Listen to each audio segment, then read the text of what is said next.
नम्रैः लक्ष्म्यामृतेन सततं परिशिच्यमानम् आसीदुदारगुणवारिधिरप्रमेयो नारायणः परतमः परमात्स एकः संशान्तसंविदखिलं जठरे निधाय लक्ष्मीभुजान्तरगतस्वरतोऽपि चाग्रे अभ्रमं भङ्गरहितमजडं विमलं सदा आनन्दतीर्थमतुलं भजे तापत्रयापहम् कंसध्वंसि पदाम्भोजसंसक्तो हंसपुङ्गवः ब्रह्मण्यगुरुराजाख्यो वर्ततां मम मानसे ज्ञानवैराग्यभक्त्यादिकल्याणगुणशालिनः लक्ष्मीनारायणमुनीन् वन्दे विद्यागुरून् मम अर्थिकल्पितकल्पोऽयं प्रत्यर्थिगजकेसरी व्यासतीर्थगुरुभूयादस्मदिष्टार्थसिद्धये मुकोऽपि यत्प्रसादेन मुकुन्दशयनायते अजराजायते रिक्तो राघवेन्द्रं तमाश्रये ब्रह्मचर्यहरिप्रीतिसुविद्यावादशालिनः इष्टदान् कष्टहर्तॄन्नः विद्यामान्यान् मुनीन् नुमः तपस्वाध्याय शुश्रूषा कृष्णपूजारतं विश्वेशमिष्टदं वन्दे परिव्राट्चक्रवर्तिनं श्रीगुरुभ्यो नमः हरिः ओम्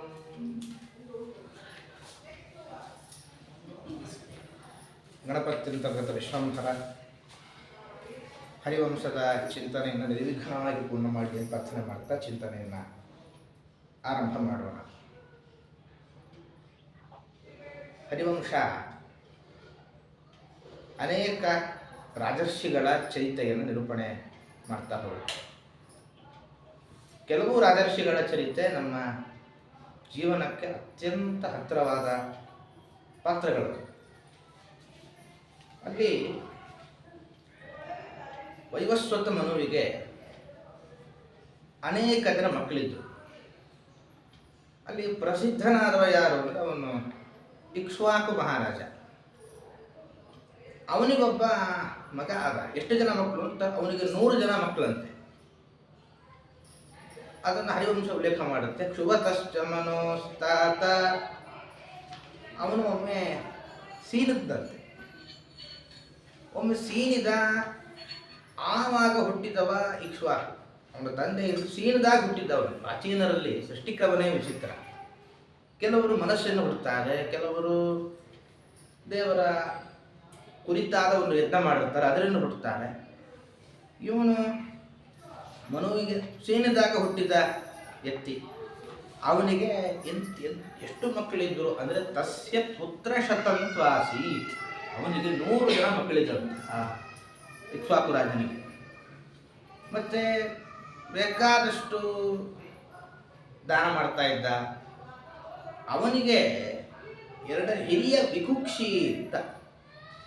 ಅವನ ಬಗ್ಗೆ ವಿಶೇಷವಾಗಿ ಹರಿವಂಶದಲ್ಲಿ ಚರಿತ್ರೆ ಉಲ್ಲೇಖ ಮಾಡ್ತಾರೆ. ವಿಕುಕ್ಷಿ ಯಾರು ಅಂದರೆ ತೇಷಾಂ ವಿಕುಕ್ಷಿ ಜ್ಯೇಷ್ಠಸ್ತು ಪ್ರಾಪ್ತ ಪರಮಧಾರ್ಮಿಕ ಸೋಯೋಧ್ಯಾಧಿಪತಿ ಪ್ರಭು. ವಿಕುಕ್ಷಿ ಎನ್ನುವ ರಾಜ ಪರಮ ಒಳ್ಳೆ ಧಾರ್ಮಿಕ ಅವನು. ಮತ್ತು ಅಯೋಧ್ಯೆಯ ಒಂದು ಒಡೆಯ ಅವನು. ಹೀಗೆ ಆ ವಿಕುಕ್ಷಿಯ ಒಂದು ಅದ್ಭುತವಾದ ಚರಿತ್ರೆಯನ್ನು ನಾವು ಚಿಂತನೆ ಮಾಡಬೇಕು. ಅವನಿಗೆ ವಿಕುಕ್ಷಿ ಅಂತ ಯಾಕೆ ಹೆಸರು ಅಂದರೆ 2 ಅರ್ಥದಲ್ಲಿ ಅವನಿಗೆ ವಿಕುಕ್ಷಿ ಅಂತ ಹೆಸರಿಟ್ಟಿದ್ದರಂತೆ ಅವನ ತಂದೆ ಇಕ್ಷ್ವಾಕು ರಾಜರು. ಒಂದು ವಕ್ಷಸ್ಥಲ ವಿಶಾಲವಾಗಿತ್ತು. ವಿಕುಕ್ಷಿ ಅಂದರೆ ವಿಶಾಲವಾದ ವಕ್ಷಸ್ಥಲವುಳ್ಳವ ಅಂತ ಒಂದು ಅರ್ಥ. ಮತ್ತೊಂದು ಕುಕ್ಷಿ ಅಂದರೆ ಅವನ ಹೊಟ್ಟೆ. ವೀಕ್ ಅಂದರೆ ವಿಶಾಲವಾಗಿತ್ತು ಅಂದ್ರೆ ಬಹಳ ಅವನಿಗೆ ಹಸಿವೆ ಜಾಸ್ತಿ ಆಗ್ತದೆ. ಊಟನೂ ಜೋರು, ಹೊಟ್ಟೆ ಹಸಿವು ಜೋರು. ಅದಕ್ಕೆ ಅವನಿಗೆ ವಿಕುಕ್ಷಿ ಅಂತ ಹೆಸರಿಟ್ಟಿದ್ರು. ಒಮ್ಮೆ ಏನಾಯಿತು, ಅವರ ಮನೇಲಿ ಶ್ರಾದ್ದ ಬಂದಿದೆ. ಸಣ್ಣವತಿ ಶ್ರಾದ್ದ ಪ್ರಾಚೀನರು ಮಾಡ್ತಾರೆ. 96 ಶ್ರಾದ್ದ ಮಾಡಿದ್ರು. ಈಗೆಲ್ಲ ಅಷ್ಟೆಲ್ಲ ಅನುಕೂಲ ಇಲ್ಲ, ಸಮಯಾನುಕೂಲ ಇರೋಲ್ಲ. ಒಮ್ಮೆ 1 ವರ್ಷ ಕೆಲವರು ದೀಕ್ಷೆ ತಗೊಂಡು ದೀಕ್ಷಿತರಾಗಿ ಆ ಸಣ್ಣವತಿ ಶ್ರಾದ್ದ ಮಾಡ್ತಾರೆ. 96 ಶ್ರಾದ್ದಗಳ ಗುಂಪಿನಲ್ಲಿ ಒಂದು ಅಷ್ಟಕಾ ಶ್ರಾದ್ದ ಅಂತ ಒಂದಿದೆ. ಆ ಶ್ರಾದ್ದಕ್ಕೆ ಒಂದು ಹಿಂದೆಲ್ಲ ಮಾಂಸದ ಅರ್ಪಣೆ ಮಾಡೋ ಕ್ರಮ ಇತ್ತು. ಮಾಂಸ ತಗೊಂಬ ಅಂಥೇಳಿ ನೀ ಕಾಡಿಗೆ ಹೋಗಿ ಮಾಂಸ ನೀವು ಅಂಥೇಳಿ ಇಕ್ಷ್ವಾಕು ರಾಜರು ವಿಕುಕ್ಷಿಗೆ ತಾನು ಆಜ್ಞೆ ಮಾಡಿದ್ದಾರೆ, ನೀನು ಹೋಗಿ ಬಾ ಅಂತ.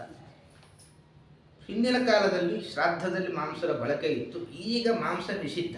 ಅದರ ಜಾಗದಲ್ಲಿ ಮಾಂಸದ ಬಳಕೆ ಉದ್ದು ಮಾಷ ಮಾಷ ಉದ್ದಿನ ಬಳಕೆ ಇದೆ. ಆದರೆ ಹೆಸರೇ ವಿಕುಕ್ಷಿ. ಒಳ್ಳೆ ಹಸುವಾಗಿತ್ತು ಅವನಿಗೆ. ವಸ್ತುತಃ ಶ್ರಾದ್ದ ಯಾವಾಗ ಆರಂಭ ಮಾಡಬೇಕು ಅಂದರೆ ಕುತಪ ಕಾಲದಲ್ಲಿ ಶ್ರಾದ್ದ ಆರಂಭ ಮಾಡಬೇಕಂತ. ಯಾಕೆಂದರೆ ಶ್ರಾದ್ಧೇ ತ್ರೀಣಿ ಪ್ರಶಂಸಂತಿ. ಒಂದು ಶ್ರಾದ್ದ ಸರಿ ಆಗಬೇಕು ಅಂದರೆ 3 ಪ್ರಶಸ್ತ ಅಂತ. ಒಂದು ದೌಹಿತ್ರ, ಕುತಪಃ, ತಿಲಾಹ. ಮಗಳ ಮಗ ಇರಬೇಕು ಆ ಪ್ರಸಂಗದಲ್ಲಿ, ಆ ಪರಿಸರದಲ್ಲಿ. ಮತ್ತು ಕುತಪ ಕಾಲ ಬಂದಿರಬೇಕು.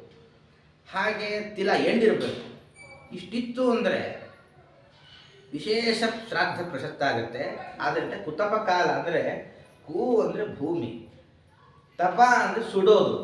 ಭೂ ಸುಡೋ ಕಾಲ ಅಂದರೆ ಮಧ್ಯಾಹ್ನದ ನಂತರ 11:30 ಮೇಲೆ. ಬೆಳಿಗ್ಗೆ ಭೂಮಿ ಸುಡೋದಿಲ್ಲ ಅಷ್ಟು.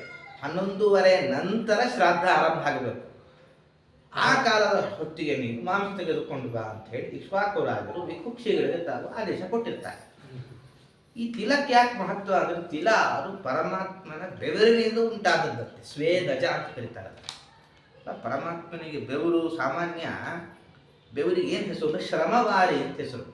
ಶ್ರಮ ಆದಾಗ ದೇಹದಲ್ಲಿ ಬರುವಂತಹ ನೀರು ಅಂತ ಅರ್ಥ.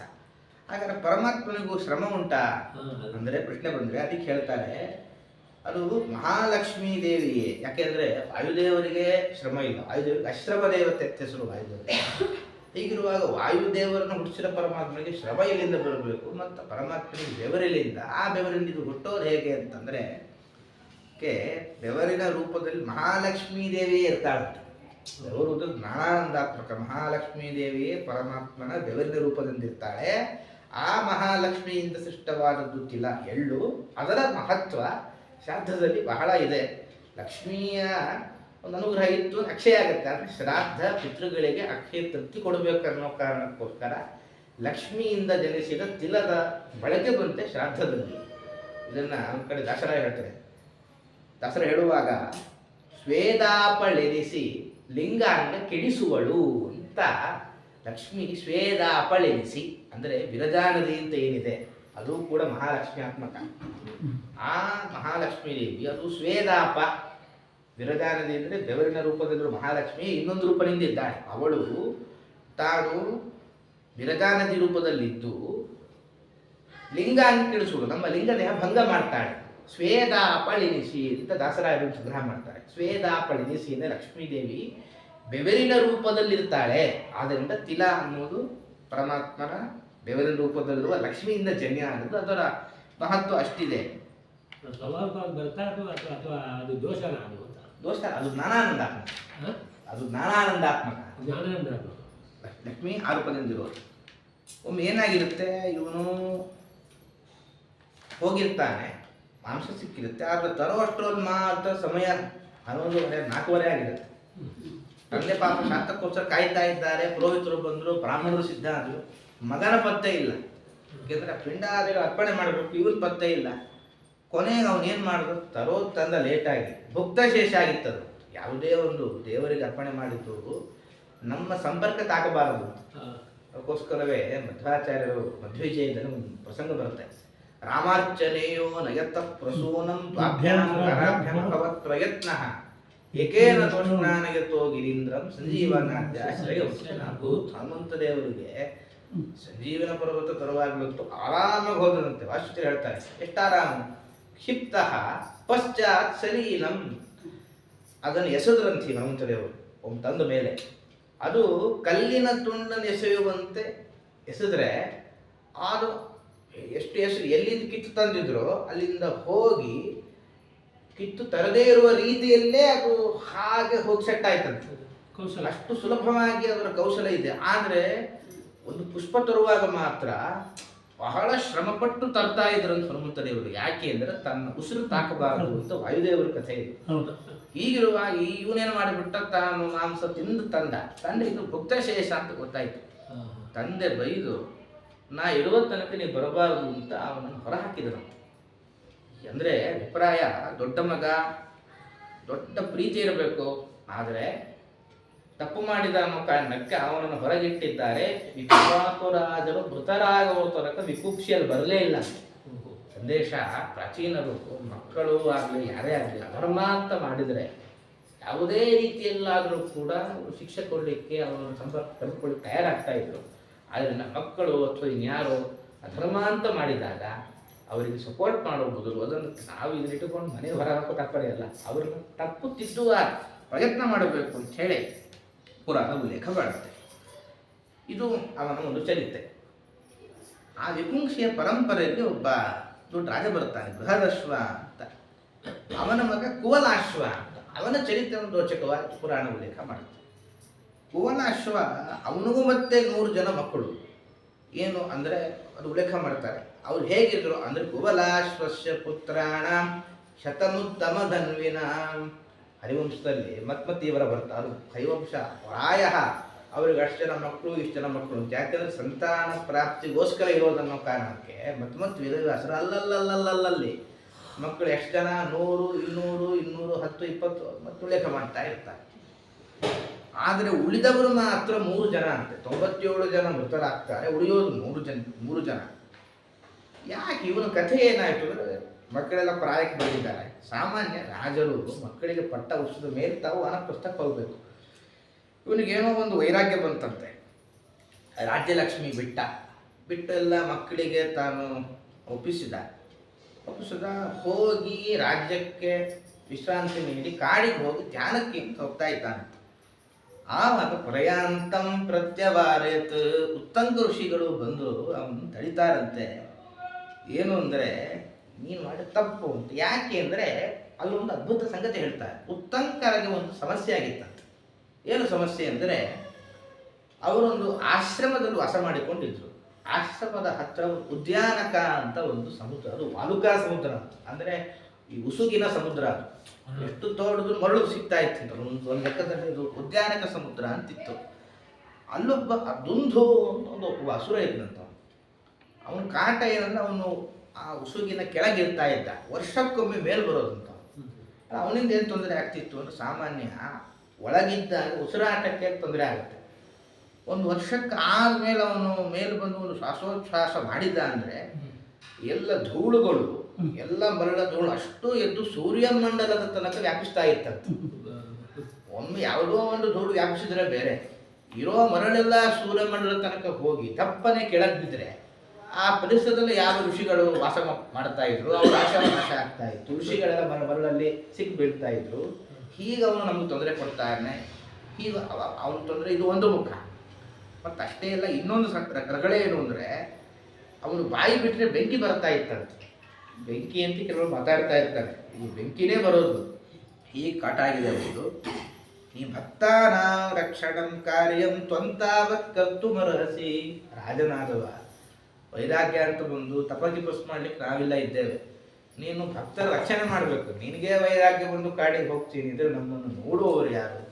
ಅದನ್ನು ನೀನು ನಮ್ಮನ್ನು ರಕ್ಷಣೆ ಮಾಡು. ಯಾಕೆಂದರೆ ತ್ವಯಾ ಹಿ ಪೃಥಿವಿ ರಾಜನ್ ದ್ರಕ್ಷಮಾಣ ಮಹಾತ್ಮನ ಭವಿಷ್ಯತಿ ನಿರುದ್ವಿಗ್ನ ನಾರಣ್ಯಂ ಗಂತು ಬರ್ಧಸಿ. ಬಹಳ ಅದ್ಭುತವಾಗಿ ಒಂದು ತಪಸ್ವಿಗಳ ಮಹತ್ವ ಸಾರ್ತಾರೆ. ಈಗ ಅಭಿವೃದ್ಧಿ ಯುಗ. ಅಭಿವೃದ್ಧಿ ಯುಗದಲ್ಲಿ ಎಷ್ಟಕ್ಕೋ ತಂತ್ರಜ್ಞಾನ ಬಂದಿದೆ. ಆದರೆ ಬರಗಾಲ ಯಾಕೆ ಬರುತ್ತೆ, ಬರಗಾಲ ಪರಿಹಾರ ಹೇಗೆ ಮಾಡಬೇಕು ಅಂತೇಳಿ ನಿಖರವಾಗಿ ಬರುವ ಜಲಪ್ರಳಯವನ್ನು ಯಾರೂ ತಡೆಯೋಕ್ಕಾಗ್ತಾ ಇಲ್ಲ. ಅವರ ಮಾತು ಹೇಳ್ತಾರೆ, ಕಾಡಿನಲ್ಲಿ ತಪಸ್ವಿಗಳು ಸರಿಯಾಗಿದ್ದರೆ ಮಾತ್ರ ಭೂಮಂಡಲದ ರಕ್ಷಣೆ ಕಾಲಕಾಲಕ್ಕಾಗುತ್ತೆ. ಎಲ್ಲಿ ಅಲ್ಲಾದ ಪ್ರಶ್ನೆ ಬರ್ಬೋದು, ಆ ಋಷಿಗಳಿಗೂ ಇದಕ್ಕೇನು ಸಂಬಂಧ ಅಂದರೆ ಋಷಿಗಳೇ. ಯಾಕೆಂದರೆ ಅವರನ್ನು ಭೂಸುರರು ಅಂತ ಕರೀತಾರೆ ಎಲ್ಲ ಪ್ರಾಣಿಗಳನ್ನು. ಅದು ಸುರರು ದೇವತೆಗಳು ಅಂತ ಅರ್ಥ. ದೇವತೆಗಳ ಕೆಲಸ ಏನು? ಲೋಕ ರಕ್ಷಣೆ ಮಾಡೋದು. ಆ ದೇವತೆಗಳು ದೇವಲೋಕದಲ್ಲಿದ್ದು ಒಂದು ರೂಪದಿಂದ ರಕ್ಷಣೆ ಮಾಡಿದರೆ, ಭೂಸುರ ಬ್ರಾಹ್ಮಣರು ತಪಸ್ವಿಗಳು ಒಂದು ರೂಪದಿಂದ ಭೂಲೋಕದಲ್ಲಿದ್ದು ಲೋಕದ ರಕ್ಷಣೆ ಮಾಡ್ತಾರೆ. ಎಲ್ಲೋ ಮೂಲೆಯಲ್ಲಿ ಆರಾಮಧೇಯರಾಗಿ ತಪಸ್ಸು ಮಾಡ್ತಾ ಇರ್ತಾರೆ. ಅವರ ತಪಸ್ಸಿನಿಂದ ಇಡೀ ಜಗತ್ತಿಗೆ ರಕ್ಷಣೆ ಆಗುತ್ತೆ. ಆದ್ದರಿಂದಾಗಿ ಋಷಿಗಳಿಗೆ ಆಪತ್ತು ಬರುತ್ತದೆ, ಜಗತ್ತಿನಿಂದ ನಿಲ್ಲಬೇಕು. ಮತ್ತು ಯಾವತ್ತೂ ಕೂಡ ಧರ್ಮೋ ಧಾರಯತಿ ಪ್ರಜಾ ಅಂತ ಮಾತಿದೆ. ಧರ್ಮವೇ ಎಲ್ಲ ಪ್ರಜೆಗಳನ್ನು ಧರಿಸೋದು. ಧರ್ಮಕ್ಕೆ ತೊಂದರೆ ಬಂದಿದೆ, ಉಪಯೋಗ ಇಲ್ಲ. ಆದ್ದರಿಂದಾಗಿ ಯಾಕೆ ಅಂದರೆ ಕವಿ ಒಂದು ಮಾತು ಹೇಳ್ತಾನೆ, ಜಗತಿ ಸಿದ್ಧತಿ ಧರ್ಮ ತಶ್ಚೇತ್. ಒಬ್ಬ ಮನುಷ್ಯ ಉನ್ನತ ಸ್ಥಾನಕ್ಕೆ ಬಂದಿದ್ದಾನೆ, ಧರ್ಮಾಚರಣೆ ಮಾಡ್ತಾ ಇಲ್ಲ. ಮತ್ತು ಧರ್ಮೋಧಾರಿತ ಪ್ರಜಾ ತಪ್ಪಾಯ್ತಲ್ವ ಅಂದರೆ ಜನ್ಮಾಂತರದಲ್ಲಿ ಧರ್ಮಾಚರಣೆ ಮಾಡಿರ್ತಾನೆ ಅಥವಾ ಅವನ ಪೂರ್ವ ಪಿತೃಗಳು ಅವರೆಲ್ಲ ಧರ್ಮಾಚರಣೆ ಮಾಡಿರ್ತಾರೆ. ಯಾವುದೇ ವ್ಯಕ್ತಿಯವರು ಉನ್ನತ ಸ್ಥಾನ ಹೊಂದಬೇಕು ಅಂದರೆ ಧರ್ಮಾಚರಣೆ ಮಾಡಿದರೆ ಮಾತ್ರ ಸಾಧ್ಯ. ಮತ್ತು ಧರ್ಮ ಹೇಗೆ ತಿಳಿಯಬೇಕು ಅಂದರೆ ಪ್ರಮಾಣ ವಚನ ಇಂಥ ವೇದ ಮುಂತಾದವುಗಳಿಂದ ಧರ್ಮ ಯಾವುದು ಅಂತ ತಿಳಿಯಬೇಕು. ಇದು ವ್ಯವಸ್ಥೆ ಇದೆ. ಏನು ಮಾಡಬೇಕು? ಯಾಕೆಂದರೆ ಹಳೆಯ ಕಾಲದಲ್ಲಿ ಪ್ರಿಂಟಿಂಗ್ ಮಿಷನ್ ಇಲ್ಲ, ಯಾವುದೋ ಒಂದು ಟೈಪಿಂಗ್ ಯಾವುದೂ ಇಲ್ಲ. ನಮ್ಮ ಪ್ರಾಚೀನರು ವೇದ ಪುರಾಣ ಸಾಹಿತ್ಯ ಬಾಯಿಂದ ಬಾಯಿಗೆ, ಅದು ಬಾಯಿಪಾಠ ಆಗೋ ತನಕ ಗುರುಗಳು ಹೇಳಬೇಕು. ಗುರುಗಳ ಬಾಯಿಗೆ ನಾವು ಶಿಷ್ಯ ಅದು ಕಿವಿಯಿಂದ ಕಿವಿಗೆ ಬಂದು ಸಂರಕ್ಷಣೆ ಮಾಡಿಕೊಂಡು ನಮಗೆ ಕೊಟ್ಟು ನಾವು ಅದನ್ನು ವೇದವ್ಯಾಸ ದೇವರ ಪೂಜೆಗೆ ಅಂತೇಳಿ ವರ್ಷಕ್ಕೊಮ್ಮೆ ತೆಗೆದು ಅದಕ್ಕೆ ಮಂಗಳಾರತಿ ಮಾಡಿ ನಾವು ಇಡ್ತೇವೆ. ಧೂಳು ಹಿಡಿದಿರುತ್ತೆ. ಇದು ನಾನಾ ಪರಂಪರೆಗೆ ಇಷ್ಟು ಮಹತ್ವ ಇದೆ. ಆದ್ದರಿಂದಾಗಿ ನೀನು ಏನಾದರೂ ಮಾಡು, ಅವನನ್ನು ರಕ್ಷಣೆ ಮಾಡಿ. ತಾನಂತರೇನ ನಿಪತೆ. ಆದ್ದರಿಂದ ಒಂದು ವೇಳೆ ತಪಸ್ವಿಗಳೇ ಇವನಿಂದ ಇಲ್ಲ ಅಂತಾದರೆ ನಮಸ್ಕಾರ ಎಲ್ಲಿದ್ದ ಅದನ್ನು ನೀನು ರಕ್ಷಣೆ ಮಾಡು. ರಕ್ಷಿತವ್ಯ ಪ್ರಜಾರಾತ್ನ ತಾಂತ್ವಂ ರಕ್ಷಿತುಮರ್ಹಸಿ ಅಂತ. ಸರಿ ಆಯಿತು. ಅವನು 1 ವರ್ಷದ ಕೊನೆಗೆ ಬರ್ತಾನೆ. ಇನ್ನೊಂದು ಸ್ವಾರಸ್ಯ ಹೇಳ್ತಾರೆ, ಯದಾ ತದಾ ಭೂಶ್ಚಲತಿ ಸಪ್ತಾಹಂ. ಒಮ್ಮೆ ಏನಾದರೂ ಅವನು ಉಸಿರಾಡಿದ ಅಂದರೆ 7 ದಿನ ಭೂಕಂಪ ಆಗುತ್ತೆ. ಒಂದು ಕ್ಷಣ ಭೂಕಂಪ ಆದ್ರೇ ಅದೇನು ಮಾಪಕ ಹೇಳ್ತಾರೆ 6.7 ಅಷ್ಟಾದ್ರೇ ಕಥೆ ಜಾಸ್ತಿ ಎಲ್ಲ ಗೋವಿಂದ. 7 ದಿನ ಅವನು ಉಸಿರಾಡಿದ್ರೆ ಭೂಕಂಪ ಆಗುತ್ತೆ ಅಂದರೆ ಎಂತಹ ಅನರ್ಥ ಉಂಟಾಗ್ತಾ ಇರಬೇಕು. ಮತ್ತು ಅವನು ಈಗ ಬರೋ ಟೈಮ್ ಆಗಿದೆ, 1 ವರ್ಷ ಇನ್ನೇನು ಈಗ ಹೊರಗೆ ಬರೋ ಸಮಯ ಆಗಿದೆ. ಅದೇ ಸಮಯಕ್ಕೆ ನೀನು ಬೇರೆ ಕಾಡಿಗೆ ಅಂತ ಬಂದಿದ್ದೆ, ಅವನು ಸಂಹಾರ ಮಾಡು, ಆಮೇಲೆ ಕಾಡಿಗಾದರೂ ಹೋಗು, ಏನಾದರೂ ಮಾಡು ಇಷ್ಟು ಅವನಿಗೆ ಆದೇಶ ಕೊಟ್ಟರು. ಆ ರಾಜ 100 ಜನ ಮಕ್ಕಳನ್ನು ಕರೆದುಕೊಂಡು ಬಂದ, ಕೋಲಾಶ್ವ. ಇವನು ಯುದ್ಧದ ಜೊತೆಗೆ ದುಂದುವಿನ ಪರಾಕ್ರಮ, ಮಧುವಿಂಬರಕ್ಕಸನ ಮಗ, 97 ಜನರ ಪ್ರಾಣ ಹೋಯ್ತಂತೆ. ಉಳಿದವರು 3 ಜನ ಇವನು ಸೇರಿ ಅವನನ್ನು ಕೊಂದ. ಚಂದ್ರ ಅಶ್ವ, ಕಪಿಲ ಅಶ್ವ ಅಂತೆಲ್ಲ 3 ಜನ ಉಳಿತಾರೆ. ಹೀಗೆ ಈ ರಾಜ ಬ್ರಾಹ್ಮಣರ ಹಿತಕ್ಕೋಸ್ಕರ ತನ್ನ ಒಂದು ಮಕ್ಕಳನ್ನು ಕೂಡ ಕಳೆದುಕೊಂಡಾದ್ರೂ ಇದು ದುಂದುಮಾರ ಹೆಸರಾಯಿತು. ಹಾಗಾಗಿ ನಾವು ಪರೋಪಕಾರಕ್ಕೋಸ್ಕರವಾಗಿ ಗೋವುಗಳ ಹಿತಕ್ಕೋಸ್ಕರ, ಬ್ರಾಹ್ಮಣ ಹಿತಕ್ಕೋಸ್ಕರ, ಧರ್ಮದ ಒಂದು ಉಳಿವಾಗಬೇಕೆನ್ನೋ ಕಾರಣಕ್ಕೋಸ್ಕರ ಪ್ರಾಚೀನರು ಪ್ರಾಣವನ್ನು ತ್ಯಾಗ ಮಾಡಿದ್ದಾರೆ. ಪ್ರಾಣ ತ್ಯಾಗ ಮಾಡುವುದು ಬೇಡ, ಆದರೆ ನಮ್ಮ ಒಂದಿಷ್ಟು ಸಮಯವನ್ನು ತಾತ್ವಿಕವಾದ ಜೀವನಕ್ಕೆ ತ್ಯಾಗ ಮಾಡಿದರೂ ಸಾಕು ನಮ್ಮ ಜೀವನ ಬಹಳ ಸೊಗಸಾಗಿರುತ್ತೆ ಅನ್ನುವ ಸಂದೇಶ ನಾವು ಈ ಪ್ರಸಂಗದ ಮೂಲಕ ಚಿಂತನೆ ಮಾಡಬಹುದು. ಇದಾದ ಮೇಲೆ ಮುಂದೆ ತ್ರಿಶಂಕುವಿನ ಕಥೆ ನಾವು ನೋಡಿದ್ವಿ. ಪುರಾಣದ ವೈಶಿಷ್ಟ್ಯ, ಅನೇಕ ಪುರಾಣದಲ್ಲಿ ಅನೇಕ ರಾಜರ ಚರಿತ್ರೆ ಸ್ವಲ್ಪ ಭಿನ್ನವಾಗಿ ಬರ್ತಾ ಹೋಗುತ್ತೆ. ಇನ್ನೊಂದು ಪುರಾಣಾಂತರದಲ್ಲಿ ತ್ರಿಶಂಕುವಿನ ಚರಿತ್ರೆಯನ್ನು ಸ್ವಲ್ಪ ಪಾಪ ಸೊಗಸಾಗಿ ಉಲ್ಲೇಖ ಮಾಡ್ತಾರೆ. ಅವನ ವಂಶದಲ್ಲಿ ಒಬ್ಬ ಸತ್ಯವ್ರತ ಅಂತ ರಾಜ ಬಂದ. ಸತ್ಯವ್ರತನಿಗೆ ತ್ರಿಶಂಕು ಅಂತ ಹೆಸರಾಯಿತು. ಯಾಕೆ ಅಂದರೆ ತ್ರಿಶಂಕು ಅಂದರೆ ಶಂಕು ಅಂದರೆ ಪಾಪ. 3 ಪಾಪ ಮಾಡಿದ್ದ ಅವನು. ಯಾವುದು ಅಂದರೆ ಒಮ್ಮೆ ಅವನು ಬಾಯಕ್ಕೆ ಬಂದಿದ್ದಂತೆ, ಒಬ್ಬ ಬ್ರಾಹ್ಮಣ ಪುತ್ರಿಯ ವಿವಾಹ ಆಗ್ತಾ ಇತ್ತು. ಹೋದ, ವಿವಾಹ ಮಂಟಪಕ್ಕೆ ಸಿದ್ಧ ಆಗಿದೆ, ಕನ್ಯೆ ಮದುವೆ ಆಗಲಿ, ಅವರು ಸಿದ್ಧತೆ ಆಗಿತ್ತು. ಹೋದ, ಹೇಳಲಿಲ್ಲ ಕೇಳಲಿಲ್ಲ, ಹೋಗ ಅವಳನ್ನು ಅಪಹರಣ ಮಾಡಿಕೊಂಡು ಬಂದಂತೆ. ಕನ್ಯೆ ಅಪಹರಣ ಮಾಡಿ ತಂದೆಗೆ ಅಪಕೀರ್ತಿ ತಂದು ಕೊಟ್ಟ. ಆದ್ದರಿಂದ ಇದು ಶಂಕು ಅಂದರೆ ಪಾಪ, ಇದು 1ನೇ ಪಾಪ ಮಾಡಿದ್ದಂತೆ. ಯಾಕೆ ಇವನು ಹೀಗೆ ಮಾಡಿದ ಅಂದರೆ ಬಾಲ್ಯಾತ್ ಕಾಮಾಚ್ಯ ಮೋಹಾಚ್ಯ ಸಂಘರ್ಷ ಚಾಪವೇಗಚ. ಚಿಕ್ಕ ವಯಸ್ಸಿನ ಇವನಿಗೆ ಒಂದು ಬಯಕೆ ಇತ್ತು, ದುಷ್ಟ ವಿಷಯದ ಬಯಕೆ ಜಾಸ್ತಿ ಇತ್ತು, ಮತ್ತು ಮೋಹ ಇತ್ತು, ಅಧರ್ಮ ನಡೀತು. ಕೂಡಲೇ ಇವರು ತಂದೆ ಹೇಳಿದ್ದು, ನೀನು ಮುಖ ತೋರಿಸ್ಬೇಡ, ಇಲ್ಲಿಂದ ನಾನು ನಿನಗೆ ಗಡೀಪಾರು ಮಾಡ್ತಾ ಇದ್ದೇನೆ. ಅವನು ಕೇಳಿದಂತೆ ಸತ್ಯವ್ರತ, ಇದು ತ್ರಿಶಂಕು ಆಗಿರಲಿಲ್ಲ. ಅಪ್ಪ ನೀನೇನು ಹೋಗು ಅಂತ ಹೇಳ್ತೀವಿ. ಸರಿ ಹೋಗ್ತೇನೆ, ತಪ್ಪು ಮಾಡಿದ್ದೀನಿ, ಎಲ್ಲ ಸ್ಥಾನ ಹೇಳು ಅಂದರೆ ಸ್ವಪಾಕೈ ಸಹ ವರ್ತಯ. ಚಂಡಾಲರು, ನಾಯಿ ತಿನ್ನೋರು ಯಾರಿದ್ದಾರೋ ಚಂಡಾಲರು, ಅವರ ಜೊತೆಗೆ ನಿವಾಸ ಮಾಡಿಕೊಂಡಿರು ಅಂತ ಶಾಪ ಕೊಟ್ಟರು. ಯಾಕೆ ಅಂದರೆ ಅದಕ್ಕೆ ಇವನು ಕೇಳಿದ್ನಂತೆ ತ್ರಿಶಂಕು, ಅಲ್ಲ ನಿನಗಿರೋದೇ ನಾನು ಹಿರಿಯ ಮಗ ಬೇರೆ, ನಾನೇ ಇಲ್ಲ ಅಂದರೆ ನಿನ್ನ ನರಕದಿಂದ ಕಾಪಾಡೋರು ಯಾರು? ಯಾಕಂದರೆ ಪುತ್ರ ಅಂದರೆ ಪುನ್ನಾಮಕ ನರಕದಿಂದ ಯಾರು ಕಾಪಾಡ್ತಾನೆ ಅವನೇ ಪುತ್ರ. ನಿನಗೆ ಪಿಂಡ ಆಹ್ವಾನ ಬೇಕಲ್ಲ, ನನ್ನ ಗಡಿಪಾರ ಮಾಡಿದ್ರೆ ನೀನು ಮೇಲೆ ಎಷ್ಟು ಹೆಚ್ಚಾಗಿರ್ತಿ ಅಂತ ಇವನು ಕೇಳಿದ್ರೆ ಅದಕ್ಕೆ ಭಾಳ ಸೊಗಸಾಗಿ ಉತ್ತರ ಕೊಟ್ಟರು. ನಾವು ನಾಹಂ ಪುತ್ರೇಣ ಪುತ್ರಾರ್ಥಿ ತ್ವಯಾದ್ಯ ಕುಲಪಾಂಸನ.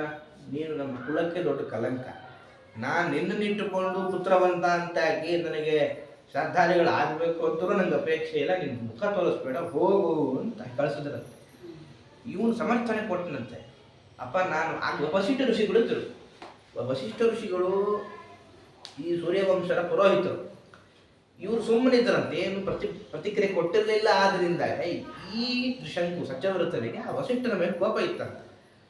ಇವನು ಸಮರ್ಥನೆ ಕೊಟ್ಟನಂತೆ. ಈಗ ಒಂದು ಪಾಣಿಗ್ರಹಣ ಮಂತ್ರ ಅಂತ ಒಂದಿರುತ್ತೆ ವಿವಾಹದಲ್ಲಿ. ಪಾಣಿಗ್ರಹಣ ಮಂತ್ರ ಪೂರ್ತಿ ಆಯಿತು ಅಂದ ಮೇಲೆ ಆ ಕನ್ಯೆ ಇವನಿಗೆ ಅರ್ಪಿತ ಆಗ್ಬೇಕು.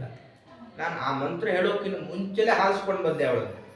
ಪಾಣಿಗ್ರಹಣ ಮಂತ್ರ ಪೂರ್ತಿ ಆದಮೇಲೆ ಹಾರಿಸಿಕೊಂಡು ಬಂದಿದ್ರೆ ಅಧರ್ಮ ಆಗ್ತಿತ್ತು. ದುಷ್ಟರು ಇಷ್ಟೇ ತಪ್ಪು ಮಾಡಿದ್ರು, ಅವ್ರದ್ದೇ ಒಂದು ಥರ ಒಂದು ಕಾರಣ ಕೊಡ್ತಿರ್ತಾರೆ. ಪಾಣಿಗ್ರಹಣ ಮಂತ್ರ ಪೂರ್ತಿಯಾಗೋ ಮೊದಲಿಗೆ ನಾ ಹಾರಿಸಿಕೊಂಡು ಬರಲಿಲ್ಲ, ನಾ ಹಾರಿಸಿಕೊಂಡು ಬಂದೆ, ನಾ ಅಧರ್ಮನೇ ಮಾಡಲಿಲ್ಲ. ಏನೇ ಕಾರಣ ಕೊಟ್ಟ, ಏನೇ ಆದರೂ ಯಾವುದು ಸ್ವಲ್ಪ ಹಾಕಲಿಲ್ಲ, ಓಡಿಸಿದ್ರು ಅವನ್ನ. ಈಗ ಅವನು ಅಲ್ಲಿ ತಾನು ಕಾಡಿನಲ್ಲಿ ವಾಸ ಮಾಡ್ತಾ ಇದ್ದ. ಇವನು ಮಾಡಿದ ಒಂದು ಅಧರ್ಮ 12 ವರ್ಷ ಇಡೀ ಅಯೋಧ್ಯೆಗೆ ಬರಗಾಲ ಬಂತಂತ. ರಾಜನಾದ ವ್ಯಕ್ತಿ ಏನಾದರೂ ಅಧರ್ಮ ಮಾಡಿದ ಅಂತಾದರೆ ಈಗೂ ಇಲ್ಲ, ಬಹಳ ಮಳೆನೇ ಇಲ್ಲ, ರಾಜರ ಅಧರ್ಮ ಅಂತ ಅಭಿಪ್ರಾಯ ಇಲ್ಲ. ಒಟ್ಟಾರೆ ಆ ರಾಜ್ಯದಲ್ಲಿ ಏನಾದರೂ ಅಧರ್ಮದ ತಾಂಡವ ಇತ್ತು ಅಂದರೆ ಮಳೆ ಗಿಳೆ ಎಲ್ಲಿ ಖಂಡಿತ ಬರ್ತಾ ಇರೋದಿಲ್ಲ. ಇವನು ಒಂದು ತಪ್ಪು ಮಾಡಿದ, ಮಳೆ ಬರಲಿಲ್ಲ, ಯಾರೋ ಮಾಡಿದ ತಪ್ಪಿಗೆ ಅದು ಪರ್ಯವಸಾನ ಎಲ್ಲೂ ಆಗುತ್ತಂತೇಳಿ ಒಬ್ಬ ಕವಿ ತಮಾಷೆ ಮಾಡ್ತಾನೆ. ದಶಾನನೋ ಹರತ್ ಸೀತಾಂ ಬಂಧನಂತೂ ಮಹೋದಧೆ ಅಂತ. ಸೀತಾದೇವಿಯನ್ನು ಹಾರಿಸಿಕೊಂಡು ಹೋದವ ರಾವಣ, ಆದರೆ ಬಂಧನ ಆದರೂ ಸಮುದ್ರರಾಜನಿಗೆ. ಯಾಕಂದರೆ ಸಮುದ್ರರಾಜ ಜಾಗ ಕೊಡಲಿಲ್ಲ ಅಂತ ಹೇಳಿ ಪರಮಾತ್ಮ ಅವನನ್ನು ಬಂಧಿಸ್ತಾನೆ. ಆದ್ದರಿಂದ ತಪ್ಪು ಮಾಡೋರು ಯಾರೋ ಆಗಿರ್ತಾರೆ, ಪರಿಣಾಮ ಆಗೋದು ಇನ್ನೆಲ್ಲೋ. ಆದ್ದರಿಂದ ಈ ತಪ್ಪಾಗಿದೆ. ಇದೇ ಕಾಲದಲ್ಲಿ ನಾವರ್ಷತ್ಪಾಕ ಶಾಸನ ತೇನ ಧರ್ಮೇಣ ವೈತದ. ಅವನ ಅಧರ್ಮ ನೋಡಿ 12 ವರ್ಷ ಮಳೆ ಇಲ್ಲ, 3 ತಿಂಗಳು ಮಳೆ ಇಲ್ಲ, 12 ವರ್ಷ ಮಳೆ ಇಲ್ಲ. ಇಂಥ ಸ್ಥಿತಿ, ದುಸ್ಥಿತಿ. ಇದೇ ಸಮಯದಲ್ಲಿ ವಿಶ್ವಾಮಿತ್ರ ಋಷಿಗಳು ತಾವು ಬ್ರಹ್ಮರ್ಷಿಯಾಗಬೇಕು ಅಂತ ಛಲ ತೊಟ್ಟು ಪತ್ನಿ ಪುತ್ರರನ್ನು ಬಿಟ್ಟು ತಾವು 4 ಸಮುದ್ರ ತೀರಕ್ಕೆ ತಾವು ಅತ್ಯಂತ ಕಠಿಣ ತಪಸ್ಸಿಗೆ ಹೋಗಿದರು. ವಿಶ್ವಾಮಿತ್ರರು ವಿಶ್ವರಥ ಅನ್ನೋ ರಾಜರಾಗಿದ್ದರು. ರಾಜ್ಯದ ವೈಭವ ಬಿಟ್ಟು ತಪಸ್ಸು ಮಾಡಬೇಕು ಅನ್ನುವ ಒಂದು ಭಾವನೆ ಯಾಕಾದರೂ ಬಂತು ಅಂದರೆ ಒಂದು ವಸಿಷ್ಠರ ಜೊತೆಗೆ ಸ್ಪರ್ಧೆಯಾಗಿತ್ತು. ಕೋಲ್ಡ್ ವಾರ ಆಗ್ತಿತ್ತು. ಇವ್ರದ್ದು ಓಂಕಾರ, ಅವ್ರದ್ದು ಓಂಕಾರ. ಯಾವತ್ತೂ ಓಂಕಾರದ ಒಂದು ತಲೆಗಾಗಲೇಬೇಕು. ವಸಿಷ್ಠರು ಎಷ್ಟೇ ಅಸ್ತ್ರ ಬಿಟ್ಟರು ಬ್ರಹ್ಮದಂಡ ಮೇಲೆ ಎದ್ದು ಬಂತು, ಎಲ್ಲ ಅಸ್ತ್ರ ನುಂಗು ಹಾಕ್ತು. ಧಿಕ್ ಬಲಂ ಕ್ಷತ್ರಿಯ ಬಲಂ ಬ್ರಹ್ಮತೇಜೋ ಬಲಂ ಅಂತ ಹೇಳಿ ತಾವು ಹೊರಟ್ರಂತೆ. 4 ಸಮುದ್ರ ತೀರದಲ್ಲಿ 1,000 ವರ್ಷ ತಪಸ್ಸು ಮಾಡೋಣ ಅಂಥೇಳಿ ಒಂದು ಬಾರಿ ಪೂರ್ವ ಸಮುದ್ರ ತೀರಕ್ಕೆ ಹೋದರು. ಯಾರು ಅಪ್ಸರೆ ಬಂದರು, ತಪಸ್ಸು ಹಾಳಾಯಿತು. 2ನೇ ಸಮುದ್ರ ತೀರಕ್ಕೆ ಹೋದರು. ದಕ್ಷಿಣ ಸಮುದ್ರ ತೀರಕ್ಕೆ ಅಪ್ಸರೆ ಬಂದರು, ಸಂಸಾರ ಮಾಡಿದ್ರೆ ಶಾಪ ಕೊಟ್ಟರು, ಅಲ್ಲಿ ತಪಸ್ಸು ಹಾಳಾಯಿತು. ಮತ್ತು ಆಮೇಲೆ ಹೀಗೆ ಆ ತಪಸ್ಸು ಹಾಳಾಗಿ ಸಾವಿರಾರು ತಪಸ್ಸು ಮಾಡಿ ರಾಜರ್ಷಿಗಳಾಗಿ ಬ್ರಹ್ಮರ್ಷಿಗಳಾಗಿ ಪ್ರಮೋಷನ್ ಆಗಿತ್ತು ಅವರಿಗೆ. ಅಂತಹ ವಿಶ್ವಾಮಿತ್ರರ ಮನೆಯಲ್ಲಿ ಸ್ವಲ್ಪ ಆ ಕಾಲದಲ್ಲಿ ಗೋಧನ ಬ್ರಾಹ್ಮಣ ಸಂಪತ್ತು ಅಂದರೆ ಅದು ಹಸುಗಳೇ ಸಂಪತ್ತಾಗಿರ್ತಿತ್ತು. ಸಾಮಾನ್ಯ ಎಲ್ಲ ಬರಗಾಲ ಬಂತು ಅಂದರೆ ತರಕಾರಿ ಬೆಲೆ ಗಗನಕ್ಕೆ ಇರುತ್ತೆ. ಈ ಕಾಲದಲ್ಲಿ ಆ ಕಾಲದಲ್ಲೂ ಕೂಡ ಎಲ್ಲ ಸಾಮಾನ್ಯ ಎಲ್ಲ ಬೆಲೆ ಜಾಸ್ತಿ ಆಗಿತ್ತು, ಒಂದು ಡಬಲ್ ಆಗಿತ್ತು. ವಿಶ್ವಾಮಿತ್ರ ಮನೆಯ ಕೈ ಖಾಲಿಯಾಗಿದೆ, ಮಕ್ಕಳು ಸಾಕಬೇಕು, ಯಾವುದೇ ತರಹದ ಧನ ಇಲ್ಲ. ಕೊನೆಗೆ ಏನು ಮಾಡಿದ್ರು ಅಂದರೆ ವಿಶ್ವಾಮಿತ್ರರ ಹೆಂಡತಿ ಕೂಸನ್ನು ತಾನು ಜೋಳಿಗೆ ಕಟ್ಟಿಕೊಂಡು ಹಾಕಿ ಕೂಸ್ಬೇಕಾ ಅಂತ ಹೇಳಿ ತರಕಾರಿ ಮಾರುವ ಹಾಗೆ ಎಲ್ಲ ಕಡೆ ಭಿಕ್ಷಾಟನೆ ಮಾಡ್ತಾ ಇದ್ದರು. ಏನಂದ್ರೆ ತುಂಬ ಜನ ಮಕ್ಕಳಿದ್ರು, ಒಂದು ಕೂಸನ್ನಾದರೂ ಮಾರಿ ಬರೋ ದುಡ್ಡಿನಿಂದ ಉಳಿದವರನ್ನು ಸಾಕೋಣ ಅಂತ ಇಷ್ಟು ಕಷ್ಟ ಸ್ಥಿತಿ ಇತ್ತು. ಈ ತ್ರಿಶಂಕು ರಾಜ ಎಲ್ಲಿದ್ನೋ ಏನೋ, ಅಯ್ಯೋ ಅಂತ ಅನಿಸ್ತತ್ತು. ಬಂದು ಕೇಳ್ತಾನಂತೆ, ಏನಿದು, ಯಾಕೆ? ಹಾಗಾಗಿ ಆ ಕೂಸು ಯಾವ ರೀತಿ ಗಾಲವ ಅಂತ ಹೆಸರಾಯ್ತಂತ. ಅದು ಯಾಕೆ ಅಂದರೆ ಗಲೆ ಬದ್ಧತ್ವ ಗಾಲವ, ಜೋಳಿಗೆಗೆ ಹಾಕಿಕೊಂಡು ಅವನು ತೂಗಿ ಎಲ್ಲ ಕಡೆ ಬೆಳೆಸಿದ್ಲು. ಆದ್ದರಿಂದ ಆ ವಿಷಯ ಗಾಲವ ಅಂತ ಹೆಸರಾಯಿತು ಮುಂದೆ ಆ ವಿಶ್ವಾಮಿತ್ರ ಮಗನಿಗೆ. ಇವನು ಬಂದಂತೆ, ಅಮ್ಮ ಏನಿದು, ಏನು ಕಥೆ ಹೇಳಿದ್ರಂತೆ. ಹೀಗೆಲ್ಲ ತಿಥಿ ಇದೆ ಹೇಳಿದಂತೆ. ಯಾರಾದರೂ ಕೂಸ್ ಮಾರಿ ಬದುಕ್ತಾರೆ, ಯಾಕೆ ಅಂದರೆ ಯಾರೋ ಒಬ್ರಿಗೆ ಬಡತನ ಬಂದಿತ್ತಂತೆ. ಆದರೆ ಏನು ಬಡತನ ಬರಬೇಕು, ಯಾರೋ ಹೇಳೋದ್ರಂತೆ ದೇವರ ಪೂಜೆ ಮಾಡಿ ಇವೆಲ್ಲ ಬಡತನ ಪರಿಹಾರ ಆಗುತ್ತೆ. ಸರಿ, ಅವರು ದೇವರ ಪೂಜೆ ಮಾಡ್ತಾ ಇದ್ದಾರೆ, ಅದಕ್ಕೆ ಆದರೂ ಏನು ಬಡತನ ಅಂತ ಆಗಲಿಲ್ಲ ಅಂತ. ಅದಕ್ಕೆ ಅವರೇನು ಸಾಲಿಗ್ರಾಮ, ಅದಕ್ಕೆ ಯಾರೋ ಹೇಳಿದ್ರಂತೆ ಇಲ್ಲೊಂದು ಕೆಲಸ ಮಾಡಿ ದೇವರಿಗೆ ಒಂದು ಬೆಳ್ಳಿ ಪೀಠ ಮಾಡಿಸಿದ್ರೆ ಅದಕ್ಕೆ ಸಾಲಿಗ್ರಾಮನ ಮಾಡಿಬಿಟ್ರೆ ಏನು ಕತೆ. ಯಾರು ಇನ್ನೊಬ್ಬ ಕವಿ ತಮಾಷೆ ಮಾಡ್ತಾನೆ, ದೇವಂ ವಿಕೀರಿಯ ರಥೋತ್ಸವ ಮಕಾರ್ಷೀತ್ ಅಂತ. ಇದು ಹೇಗೆ ಅಂದರೆ ಕೆಲವು ಪ್ರಸಂಗ ದೇವರಿಗೆ ಪ್ರದಕ್ಷಿಣೆ ಮಾಡಬೇಕು, ದೇವರಿಗೆ ರಥೋತ್ಸವ ಮಾಡಬೇಕು ಅಂತ ಹೇಳಿ ರಥ ಮಾಡಿಸ್ಲಿಕ್ಕೆ ದೇವರನ್ನೇ ಮಾಡಿಬಿಟ್ರೆ ಹೇಗೆ? ಇಂಥ ಕಷ್ಟ ಬಂದರು ಕೂಸನ್ನು ಸಾಕಬೇಕು ಹೊರತು ಪೂಜೆ ಮಾಡಿಬಿಟ್ರೆ ಹೇಗೆ? ಅದಕ್ಕೆ ಹೇಳಿದಂತೆ ಶೇಷಸ್ಯ ಭರಣಾರ್ಥಾಯ ಅಂತ. ಓ ರಾಜ, ನನಗೇನು ಕೂಸನ್ನು ಮಾರಿ ನನಗೆ ಮಾರಬೇಕು ಅಂತ ನನಗೇನು ಅಪೇಕ್ಷೆ ಇಲ್ಲ, ಆದರೆ ಉಳಿದವರು ಸಾಕ್ಬೇಕಲ್ವ, ರಾಸಿದ್ರೆ ಭಾಳ ಕಷ್ಟ, ಉಳಿದ ಮಕ್ಕಳನ್ನು ಸಾಕಬೇಕು ಅಂತ ಆದರೆ ಕೂಸನ್ನು ಮಾರಬೇಕು, ಅದಕ್ಕೆ ಮಾರ್ತಾ ಇದ್ದೇನೆ ಅಂತಂದರೆ ಅವನು ಹೇಳಿದಂತೆ, ಅಮ್ಮ ನಾನೇ ಭ್ರಷ್ಟ ಇದ್ದೀನಿ ರಾಜ್ಯದಿಂದ, ಆದರೆ ನಿನ್ನ ರಕ್ಷಣೆಯ ಜವಾಬ್ದಾರಿ ನನ್ನದು. ನಿನ್ನ ಹತ್ತಿರ ಇರುವ ಒಂದು ಮರ ಇರುತ್ತೆ, ಆ ಮರಕ್ಕೆ ಆಹಾರವನ್ನು ನಾನು ಹೇಗೋ ತಂದು ನೇತು ಹಾಕ್ತೀನಿ ವಿಶ್ವಾಮಿತ್ರ ಬರೋ ತನಕ ಅಂಥೇಳಿ. ದುಷ್ಟನಾಗಿದ್ರು ಕೂಡ ಇದೊಂದು ಚಿಕ್ಕ ಸದ್ಗುಣ ಇತ್ತು ಅವನಲ್ಲಿ, ಗುಣದೋಷ ಎರಡೂ ಇರುತ್ತೆ. ಆ ಸದ್ಗುಣ ಆಯಿತು, ರಕ್ಷಣೆ ಮಾಡಿದ. ಮುಂದಾಗಲು ಗಾಲವರು ದೊಡ್ಡ ಋಷಿಗಳಾದರು. ಬರಗಾಲವೂ ಮುಗೀತಂತೆ, ವಿಶ್ವಾಮಿತ್ರರು ಆಗಿ ಬಂದರು. ವಿಶ್ವಾಮಿತ್ರರಿಗೆ ಮೈ ಎಚ್ಚರಣೆ ಇಲ್ಲ, ಬರಗಾಲ ಬಂದಿತ್ತು ಏನಾಗಿತ್ತು. ಮನೆಗೆ ಬರ್ತಾರೆ, ಆಗ ವಿಶ್ವಾಮಿತ್ರ ಹೆಂಡತಿ ಬಹಳ ದುಃಖದಿಂದ ಅಷ್ಟು ಘಟನೆ ಹೇಳ್ತಾರೆ, ಹೀಗಾಗಿತ್ತು. ಬಹಳ ಖುಷಿ ಆಯ್ತು ಅವರು. ವಿಶ್ವಾಮಿತ್ರ ಕಣ್ಗಳಲ್ಲೂ ಒಂದು ಕಣ್ಣೀರು ಬಂದಿದೆ. ಅವರು ಕೇಳ್ತಾರಂತೆ ವಿಶ್ವಾಮಿತ್ರ ಪತ್ನಿಗೆ, ಸರಿ ನಿಮ್ಮನ್ನು ರಕ್ಷಣೆ ಮಾಡಿದವರು ಯಾರು? ಹೇಳುತ್ತಿ ತ್ರಿಶಂಕು ಅಂತ ಒಬ್ಬ ಇದ್ದಾನೆ, ಅವನು ರಕ್ಷಣೆ ಮಾಡಿದ. ಹೌದಾ ಅಂತ ಹೇಳಿ ಆ ರಾಜನ ಕರೆದು, ರಾಜ ನಾನು ಭಾಳ ಖುಷಿಯಾಗಿದ್ದೀನಿ, ವಿಶ್ವಾಮಿತ್ರ ಕೊಡೋ ಮಾತು ಅಂದರೆ ಅದು ಮಾತು ಕೊಟ್ಟರೆ ಮುಗೀತು, ನಿಮ್ಗೆ ಏನು ಬೇಕು ಕಾಳ ನಾನು ಏನು ಬೇಕಾದ್ರೂ ಮಾಡಿಬಿಡ್ತೀನಿ ಅಂದ್ರೆ ಖುಷಿಯಾಗಿ. ಈ ತ್ರಿಶಂಕು ಒಂದು ವಿಚಾರ ಮಾಡಿದಂತೆ, ಇವನ ತಲೆಗೆ ಏನು ಬಂದಿತ್ತು ಅಂದರೆ ಒಂದು ಪಾಪ ಮಾಡಿದ್ರಿಂದ ಅವರು ನನಗೆ ಹೊರ ಹಾಕಿತ್ತು. ಇವನಿಗೆ ವಿಚಾರ ಮಾಡಿದಂತೆ, ನಾನು ಇದೇ ಶರೀರ ಇಟ್ಟುಕೊಂಡು ಸ್ವರ್ಗಕ್ಕೆ ಹೋಗಿ ತೋರಿಸ್ತೀನಿ, ಪಾಪ ಮಾಡಿದ್ರು ನಾನು ಸ್ವರ್ಗಕ್ಕೆ ಹೋಗಿದ್ದೀನಿ ಅಂತ ಹೇಳಿ ವಸಿಷ್ಠರಿಗೆ ತೋರಿಸ್ತೀನಿ ಅಂತ ಹೇಳಿ ಏನು ಮಾಡ್ದ, ಕೇಳಿದಂತೆ ನಾನು ಸಶರೀರನಾಗಿ ಸ್ವರ್ಗಕ್ಕೆ ಹೋಗಬೇಕು, ನನ್ನ ಬಯಕೆ ಪೂರ್ಣ ಮಾಡಲಿ. ವಿಶ್ವಾಮಿತ್ರರು ಸಂತೋಷ ಅಂದರಂತೆ, ಯಾಕೆಂದ್ರೆ ಹೊಸ ಮಂತ್ರಗಳ ಮೇಲೆ ಹೊಳೆದಿತ್ತು, ಛಲ ಇತ್ತು. ಸರಿ, ದಿವ್ಯ ಯತ್ನ ಮಾಡಿದ್ದಾರೆ, ಸ್ವರ್ಗಕ್ಕೆ ಏನೋ ಹೋದ. ಆದರೆ ಒಂದು ಗಾದೆ ಇದೆ, ಏನು ಅಂದರೆ ಕೆಲವೊಮ್ಮೆ ದೇವರು ವರ ಕೊಟ್ಟರು ಪೂಜಾರಿ ವರ ಕೊಡಲ್ಲ, ಸ್ವಲ್ಪ ಉಲ್ಟಾಗಿ ಪೂಜಾರಿ ವರ ಕೊಟ್ಟರು ದೇವರು ವರ ಕೊಡಲಿಲ್ಲ. ವಿಶ್ವಾಮಿತ್ರರೇನೋ ಮೇಲಕ್ಕೆ ಇವನು ಕಳಿಸಿದ್ರಂತೀವ, ಆ ದೇವತೆಗಳು ದೂಗ್ತಾ ಇದ್ದಾರಂತೆ, ಶರೀರ ಪಾಪ ಬೇರೆ ಮಾಡಿದ್ದಿ ಬೀಳ್ತಾ ಇದ್ರೆ ಮಧ್ಯಕ್ಕೆ ಬಂದ ಕೇಳಿದಂತೆ, ವಿಶ್ವಾಮಿತ್ರ ಋಷಿಗಳೇ ನೀವು ಮಾತು ಕೊಟ್ಟಿದ್ರೆ ನನ್ನ ಕಥೆ ಏನು ಅಂತಾರೆ. ವಿಶ್ವಾಮಿತ್ರರು ಅಲ್ಲೇ ನಿಲ್ಲು ಅಂದ್ರಂತೆ. ಆ ಏನು ಭೂಲೋಕ ಸ್ವರ್ಗಲೋಕದ ಮಧ್ಯಕ್ಕೆ ಅಲ್ಲೇ ನಿಂತ ಅಲ್ಲ, ಅವನಿಗೋಸ್ಕರ ಒಂದು ಅದ್ಭುತ ಸ್ವರ್ಗ ಸೃಷ್ಟಿ ಮಾಡಿಕೊಟ್ರು, ಎಲ್ಲ ಭೋಗ ಭಾಗ್ಯ ಅವೆಲ್ಲ ಇದೆ. ಆದರೆ ಇದನ್ನೇ ವಿಶ್ವಾಮಿತ್ರ ಸೃಷ್ಟಿ ಅಂತ ಕರೀತಾರೆ. ಆದ್ದರಿಂದ ಯಾವುದಾದ್ರೂ ನಮ್ಮ ಮನೆ ಕೆಲವು ಏನಾಗಿರುತ್ತೆ, ನಾವು ಕೇಳದೆ ಪಕ್ಕದ ಮನೆಯಲ್ಲೆಲ್ಲ ಬೆಳಿಗ್ಗೆ ರಾತ್ರಿ ಬೆಳಗ್ಗೆ 7 ಕೆಲವು ಮನೆಗಳೆಲ್ಲ ಇದ್ದಿರುತ್ತೆ. ಅದನ್ನು ವಿಶ್ವಾಮಿತ್ರ ಸೃಷ್ಟಿ ಅಂತ ಕರೆಯೋ ಒಂದು ನಾನುಡಿ ಇದೆ. ಅದನ್ನು ಏನಾದ್ರು ಅಚಾನಕ ಏನಾದರೂ ಕೆಲವು ಆಯಿತು ವಿಶ್ವಾಮಿತ್ರ ಸೃಷ್ಟಿ ಅಂತ ಕರೀತಾರೆ. ಅದನ್ನು ವಿಶ್ವಾಮಿತ್ರರು ಇವನಿಗೋಸ್ಕರ ಒಂದು ದೊಡ್ಡ ಸ್ವರ್ಗವನ್ನೇ ನಿರ್ಮಾಣ ಮಾಡಿಕೊಟ್ಟು, ಇದು ಅವರ ಛಲ, ಇದು ಆ ರಾಜ ಚರಿತ್ರೆ. ಈ ಛಲ ಎಷ್ಟಿತ್ತು ಅಂದರೆ ಇದು ರಾಮಾವತಾರದಲ್ಲೂ ಸ್ಪಷ್ಟ ಆಗುತ್ತೆ. ವಿಶ್ವಾಮಿತ್ರರು ಬರ್ತಾರೆ, ನೋಡಿದ ದಶರಥ ಭಾಳ ಖುಷಿಯಾಯಿತು. ಹೇಳಿದಂತೆ, ಸ್ವಾಮಿ ನೀವು ಸಾಕ್ಷಾತ್ ನನ್ನ ಭಾಗ್ಯ ದೇವತೆಯೇ ಬಂದಿದೆ, ಯಾವತ್ತು ಮಾತು ಕೊಡುವಾಗ ಒಂದು ಸಾವು ಸತಿ ವಿಚಾರ ಮಾಡಿ ಒಬ್ಬರು ಮಾತು ಕೊಡ್ಬೇಕಂತ, ಸುಮ್ಮನೆ ಮಾತು ಕೊಡಲೇಬಾರ್ದು.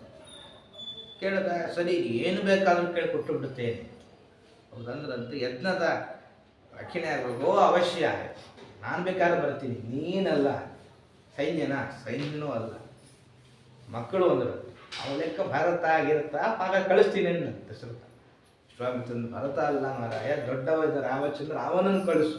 ಆಗ ಅವನಿಗೆ ತಲೆ ಕೆಟ್ಟಿತ್ತು, ನಾನು ಮಾತು ಕೊಡಲೇಬಾರ್ದಾಗಿತ್ತು. ಹೊಗಳಿದೆ ನಾನು, ಇವ್ರನ್ನು ಹೊಗಳಿ, ಇವರು ನನ್ನ ಹೊಗಳಿ, ಏನು ಬೇಕೋ ಅವ್ರು ಮಾಡ್ತೀನಿ ಅಂತ ಮಾತು ಬೇರೆ ಎಲ್ಲ ಸಭೆ ಸಮ್ಮುಖದಲ್ಲಿ ಕೊಟ್ಟು ನೋಡಿದ್ರೆ ನನ್ನ ಮಗನನ್ನು ಕೇಳ್ತಾ ಇದ್ದಾರೆ. ಮತ್ತೆ ದಶರಥ ಹೇಳಿದಂತೆ, ನಿಮಗೇನು ಯಜ್ಞ ರಕ್ಷಣೆ ಆಗಬೇಕು, ನಾನು ಬಂದರೂ ಒಂದೇ, ನನ್ನ ಮಗ ಬಂದರೂ ಒಂದೇ, ನಾನೇ ಬರ್ತೀನಿ ಅಂತ ಕೆಲವೊಮ್ಮೆ ಏನಾಗಿರುತ್ತೆ ಅಂದರೆ ಇಬ್ಬರು ಮಡಿಯಲ್ಲಿ ಧಾವಳಿ ಉಟ್ಕೊಂಡಿರುವಾಗ ಪಾಯಸ ಇವರು ಬಡಿಸಿದ್ರು ಬಂದೆ, ಇವರು ಬಡಿಸಿದ್ರು ಬಂದೆ, ಇವರೇ ಬಡಿಸ್ಬೇಕು ಅಂತ ಆಗ್ರಹ ಯಾಕೆ? ಹಾಗೆ ಯಾರು ಬಂದಾಗ ವಿಶ್ವಾಮಿತ್ರ ಛಲ, ಅವರೇ ಬರಬೇಕು ಅಂತ ಹೇಳಿ ಕೊನೆಗೆ ಆ ಒಂದು ಛಲದ ನೆಪದಿಂದ ರಾಮನನ್ನೂ ಕರೆದುಕೊಂಡು ಹೋದರು. ವಸ್ತುತಃ ಇವೆಲ್ಲ ನೋಡಿದ್ರೆ ವಿಶ್ವಾಮಿತ್ರ ವ್ಯಕ್ತಿತ್ವ ಬಗ್ಗೆ ಹಠಮಾರಿತನ ಅಂತ ಅನಿಸುತ್ತೆ. ಆದರೆ ಉದ್ದೇಶ ಇದ್ದದ್ದು ಸೀತಾ ಸ್ವಯಂವರ, ಅದು ಯಜ್ಞರಕ್ಷಣೆ ಒಂದು ನೆಪ. ಯಜ್ಞರಕ್ಷಣೆಯ ಮುಖೇನ ಸೀತೆಯನ್ನು ಸ್ವಯಂವರ ಮಾಡಿಸುವ ಒಂದು ಉದ್ದೇಶ ಅವರಿಗಿತ್ತ ಅನ್ನೋ ಕಾರಣಕ್ಕೆ ಹಠ ಮಾಡಿದ್ದು.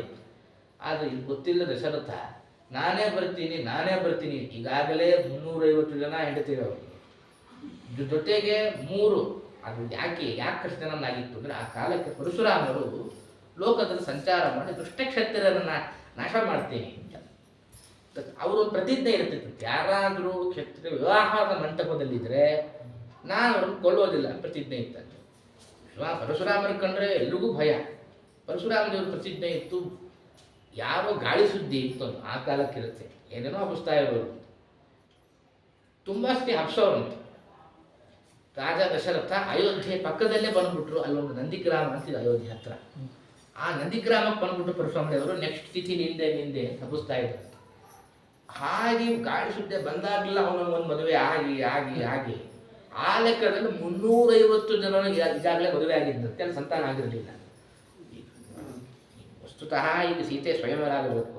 ದಶರಥ ನೋಡಿದ್ರೆ ನಾನೇ ಬರ್ತೀನಿ ಅಂತ ಇದ್ದ. ಮಹಾರಾಯ ನಿಂಗಾಗಲೇ 350 ಜನ ಮದುವೆ ಆಗಿದೆ, 10,000 ವರ್ಷ ನಿನಗೆ, ನೀನೇ ಬಂದು ಏನು ಮಾಡ್ತೀವಿ? ಇದು ಉದ್ದೇಶ ಇತ್ತವರಿಗೆ, ಅದನ್ನು ಹಠ ಮಾಡಿದ್ರು. ಹೀಗೆ ರಾಧನ ಒಂದು ಚರ್ಚೆ ಬರ್ತದೆ. ಅಷ್ಟಾಯಿತು. ಅದಾದ ಮೇಲೆ ಇದು ಒಂದು ಪಾಪ ಮಾಡಿದ್ನಲ್ಲ, ಈ 2ನೇ ಪಾಪ ಗುರೋಹ ದೌಢ್ರೀವಧೇನ ಚ. ಅವನು ಕಾಡಿಗೆ ಹೋದಾಗ ಅವನಿಗೆ ವಸಿಷ್ಠರ ಮೇಲೆ ಒಂದು ಹಠ ಬಂದಿತ್ತು. ಅವರಿಂದಲೇ ನಾನು ಕಾಡಿಗೆ ಹೋಗಿದ್ದೆ, ವಸಿಷ್ಠರೇನಾದರೂ ಮನಸ್ಸು ಮಾಡಿದ್ರೆ ನಾನು ರಾಜ್ಯದಲ್ಲೇ ಇರ್ತಾ ಇದ್ದೆ ಅಂತೇಳಿ ಒಂದು ವಸಿಷ್ಠರ ಮೇಲೆ ಒಂದು ಕೆಟ್ಟ ಕೋಪ ಬಂತಂತವನಿಗೆ. ಗುರುವನ ಗೋವಿನ ಕೊಂದ, ಅದು 2ನೇ ಪಾಪ. ಅಪ್ರೋಕ್ಷಿತೋಪಯೋಗಾಚ ಅಂತ, ಪ್ರೋಕ್ಷಣೆ ಮಾಡದ, ಕೆಲವು ಸಂಸ್ಕಾರ ಆಗದ ಆಹಾರ ಬಳಕೆ ಮಾಡಬಾರ್ದು. ಹೇಗೆ ಪರಮಾತ್ಮನ ನಿವೇದಿತವಾಗದ ಆಹಾರ ಭಕ್ಷಣೆ ಇಲ್ಲವೋ ಹಾಗೆ ಕೆಲವು ಸಂಸ್ಕಾರಗಳು ಆಗದಿರುವ ಆಹಾರ ಭಕ್ಷಣೆ ಇಲ್ಲ. ಇವನು ಅದನ್ನು ಮಾಡಿದ್ದ ಅನ್ನೋ ಕಾರಣಕ್ಕೋಸ್ಕರ 3 ಪಾಪ ಬಂತು. ಅವನಿಗೆ ತ್ರಿಶಂಕು ಅಂತ ಹೆಸರಾಯಿತು. ಅವನ ಮಗನೇ ತ್ರಿಶಂಕವೋ ಹರಿಶ್ಚಂದ್ರ ಅಂತ ಹರಿಶ್ಚಂದ್ರ ಕಥೆ ಬರುತ್ತೆ. ಅವನಿಗೆ ಸತ್ಯ ಹರಿಶ್ಚಂದ್ರ ಹೆಸರು. ವಸ್ತುತಃ ಅದ್ಭುತವಾದ ಚರಿತ್ರೆ. ಹೆಚ್ಚಿಗೆ ಇಲ್ಲಿ ಮಾರ್ಕಂಡೇಯ ಪುರಾಣದಲ್ಲಿ ಹರಿಶ್ಚಂದ್ರನ ಚರಿತ್ರೆಯನ್ನು ಬಹಳ ಅದ್ಭುತವಾಗಿ ಉಲ್ಲೇಖ ಮಾಡ್ತಾರೆ. ಸತ್ಯನಿಷ್ಠೆ ಎಷ್ಟಿತ್ತು ಅವನಿಗೆ, ನಾವು ಸ್ವಲ್ಪ ಅದರ ಅನುಸಂಧಾನ ಮಾಡಲೇಬೇಕಾದದ್ದು. ಹರಿಶ್ಚಂದ್ರ ತಾನು ಒಳ್ಳೆ ರಾಜನಾಗಿದ್ದ, ಧಾರ್ಮಿಕ, ಸತ್ಯ ಅಂತ ಹೆಸರು. ಸತ್ಯ ಅಂದರೆ ಇದ್ದದ್ದು ಇದ್ದ ಹಾಗೆ ಹೇಳುವ ಹೇಳಿಕೆ ಅಲ್ಲ. ಯತ್ ಸತಾಂ ಹಿತಮತ್ಯಂತಂ ತತ್ ಸತ್ಯಂ ಸಮುದಾಹತ. ಯಾವುದು ಸಜ್ಜನಿಗೆ ಹಿತವೋ ಅದು ಹತಾಗಬೇಕಾದ್ರೆ ಸತ್ಯ ಅಂತ ಕಲಿಸ್ಕೊಳ್ಳಿ. ಯಾವುದೋ ಒಂದು ಆರ್ತನಾದ ಕೇಳಿ ಬಂತಂತೆ, ನನ್ನನ್ನು ಕಾಪಾಡಿ ಅಂತ. ಇವನು ಆ ಧ್ವನಿ ನೋಡಿಕೊಂಡು ಹೋದ. ಅಲ್ಲಿ ನೋಡೋದು ವಿಶ್ವಾಮಿತ್ರರು ಇದ್ರು. ವಿಶ್ವಾಮಿತ್ರರು ಏನು ಮಾಡ್ತಿದ್ರು, ಎಲ್ಲ ವಿದ್ಯಾಭಿಮಾನಿ ದೇವತೆಗಳನ್ನು ತಾವು ವಶೀಕರಣ ಮಾಡಿಕೊಳ್ತಾ ಇದ್ರು. ಆ ವಿದ್ಯಾಭಿಮಾನಿ ದೇವತೆಗಳು ಕೂಗಾಗಿತ್ತು. ಭಯ ಆಯಿತು ವಿಶ್ವಾಮಿತ್ರರು. ದೊಡ್ಡ ನೋಡಿದ ಆಯುಧ ಎಲ್ಲ ಹಿಡಿದುಕೊಂಡು ಬಂದಿದ್ದ. ಕೇಳಿದ್ರಂತ, ನೀ ಯಾರು, ಯಾಕೆ ಇಲ್ಲಿ ಬಂದಿದ್ದಿ ಅಂತ ಕೇಳಿದ್ದಕ್ಕೆ ನಾನೊಬ್ಬ ರಾಜ ಹರಿಶ್ಚಂದ್ರ, ಕಾಡಿಗೆ ಬೇಟೆ ಆಡಲಿಕ್ಕೆ ಬಂದಿದ್ದೆ. ಈ ಕೂಗು ಕೇಳಿದು ಬಂದಿದ್ದು ಇಷ್ಟು ಹೇಳಿದ್ರೆ ಸಾಕಾಗಿತ್ತು. ಅವನು ನಾನು ಮಹಾರಾಜ, ಯಜ್ಞಯಾಗ ಬೇಕಾದಷ್ಟು ಮಾಡಿದ್ದೇನೆ, ದಾನ ಏನು ಕೇಳಿದ್ರು ಕೊಟ್ಟು ಬಿಡುತ್ತೇನೆ, ಯಾರೇ ಭಯಗ್ರಸ್ತನ ಅದು ರಕ್ಷಣೆ ಮಾಡುತ್ತೇನೆ ಅಂತ ಇಷ್ಟುದ್ದ ಕಥೆ ಹೇಳಲಿಕ್ಕೆ ಶುರು ಮಾಡುತ್ತಾನೆ. ಹೌದಾ, ಹಾಗಾದರೆ ಕೆಲಸ ಮಾಡು, ನಾನೊಂದು ರಾಜಸೂಯಾಗ ಮಾಡಬೇಕು ಅಂತಿದ್ದೇನೆ, ಅದಕ್ಕೆ ಎಷ್ಟು ದಕ್ಷಿಣೆ ಖರ್ಚಾಗುತ್ತೋ ಅದು ನೀನು ನೋಡಿಕೊ. ಯಾಕೆಂದರೆ ಸಹಸ್ರ ಮಾಖ್ಯಾತ್ರೇ ದದ್ಯ ಶತಂ ಪರಿಗರಿತ್ರೆ ಅಂತ ಮಾತುಂಟು. 1000 ಬಂಗಾರದ ನಾಣ್ಯ ಕೊಡಬೇಕಿಲ್ಲ ಅವರು, ಹೀಗೆಲ್ಲ ಲೆಕ್ಕ ಇದೆ. ಇಂಥವ್ರಿಗೆ ಇಷ್ಟಿಷ್ಟು ಅಂತಿದೆ, ನೀನು ಒಂದು ಖರ್ಚು ನೀನು ನೋಡ್ಕೋ, ಈ ಪಾಠಕ್ಕೆ ಉಳಿದ ಖರ್ಚನ್ನು ನಾನು ಬೇರೆಯವ್ರ ತಲೆ ಕಟ್ತೇನೆ ಇಷ್ಟು ಹೇಳಿದ್ರು. ಇಷ್ಟಾದಾಗೂ ಅವನು ಸುಮ್ಮನಾಗಬೇಕಾಗಿತ್ತು.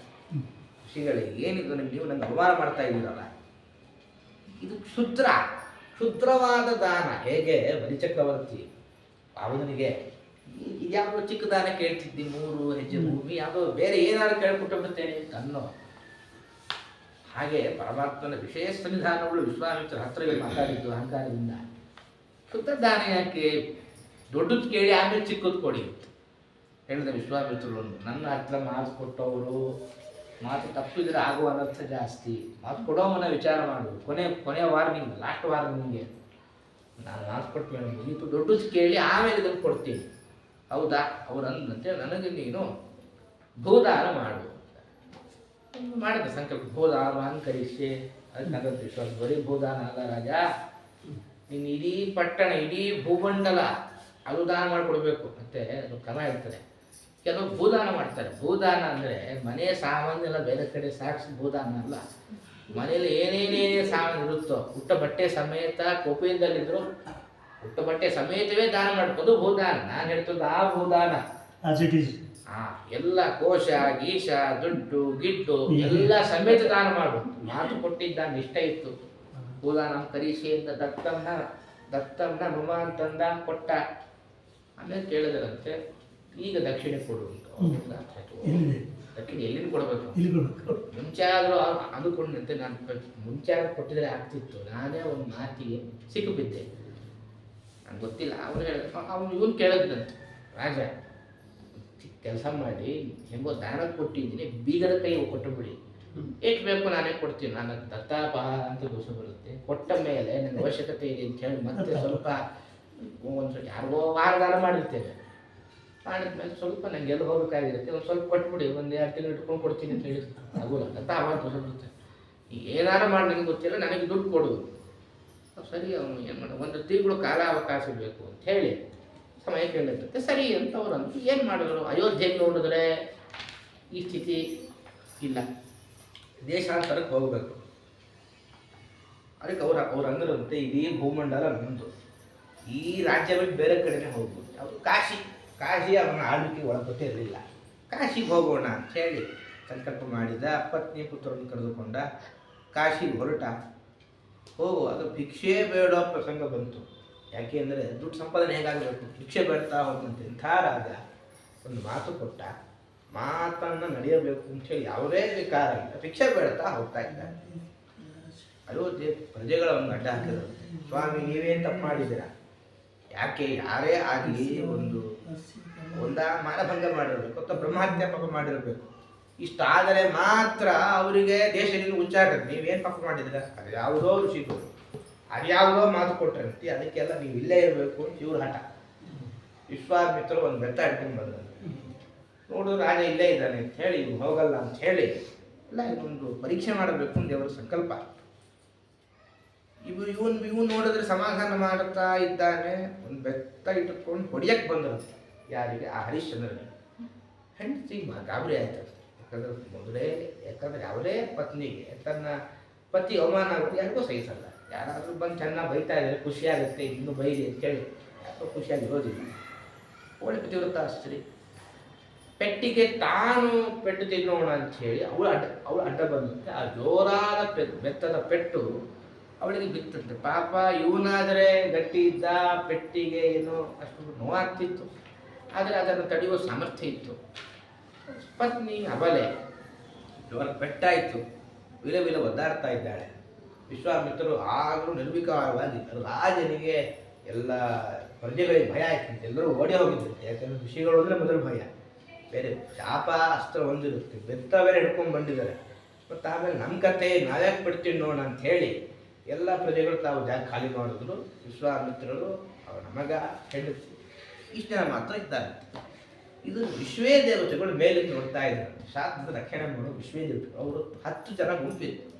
ಇಬ್ಬಿಬ್ಬರು ಒಂದು ಸಾಧ್ಯಕ ರಕ್ಷಣೆ ಅಂತ ಹೇಳಿ ಒಂದು 5 ಜನ ನೋಡಿಕೊಂಡು ಅಂದ್ಕೊಂಡ್ರಂತೆ, ಏನಿದು ವಿಶ್ವಾಮಿತ್ರರು ಬೆತ್ತರನ್ನು ಹೊಡಿತಾ ಇದ್ದಾರೆ, ವಿಶ್ವಾಮಿತ್ರಿಗೆ ಎಂಥ ನರಕ ಆಗಬೇಡ ಅಂತ ಅವರು ಅಂದುಕೊಂಡ್ರಂತೆ. ತಮಾಷೆ ಮಾಡೋದು ವಿಶ್ವಾಮಿತ್ರ ಕೇಳಿಸ್ತು, ಇದು ಅವನ ವ್ಯವಹಾರ, ನಾವು ಕೂತು ಸರಿ ಮಾಡ್ಕೊತೀವಿ, ನಾವು ಕೂತಾರು ಸರಿ ಮಾಡ್ತೀವಿ, ಫೈಟಿಂಗ್ ಮಾಡೋ ಸರಿ ಮಾಡ್ಕೊತೀವಿ. ನೀವು ಯಾರು ಹೇಳಲಿಕ್ಕೆ? ನೀವು ಮೂಗು ತೋರಿಸಿರೋದ್ರಿಂದ ನೀವು ಭೂಮಿಯಲ್ಲಿ ಬರಬೇಕು, ನಿಮಗೆ ಮದುವೆನೂ ಆಗದೆ ನಿಮಗೆ ಅತಿ ಘೋರವಾಗಿ ಮರಣ ಹೊಂದಿರಿ ಅಂತ ಶಾಪ ಕೊಟ್ಟರಂತ. ಅವರೇ ದ್ರೌಪದಿಗೆ ಮಕ್ಕಳಾಗಿ ಅವತಾರ ಮಾಡ್ತಾರೆ. ಈ ಪ್ರಸಂಗದಲ್ಲಿ ಏನು ವಿಶ್ವಾಮಿತ್ರಿಗೆ ತಮಾಷೆ ಮಾಡಿದ್ರು, ಅವರೇ ದ್ರೌಪದಿಯ ಮಕ್ಕಳಾಗಿ ಅವತರಿಸಿ ಮದುವೆಯೂ ಆಗದೆ ಅಶ್ವತ್ಥಾಮ ತಾನು ಪ್ರಾಣ ಬಿಡ್ತಾರೆ. ಇದು ಈ ಪ್ರಸಂಗ ಆಯಿತು. ಇಷ್ಟಾಯಿತು.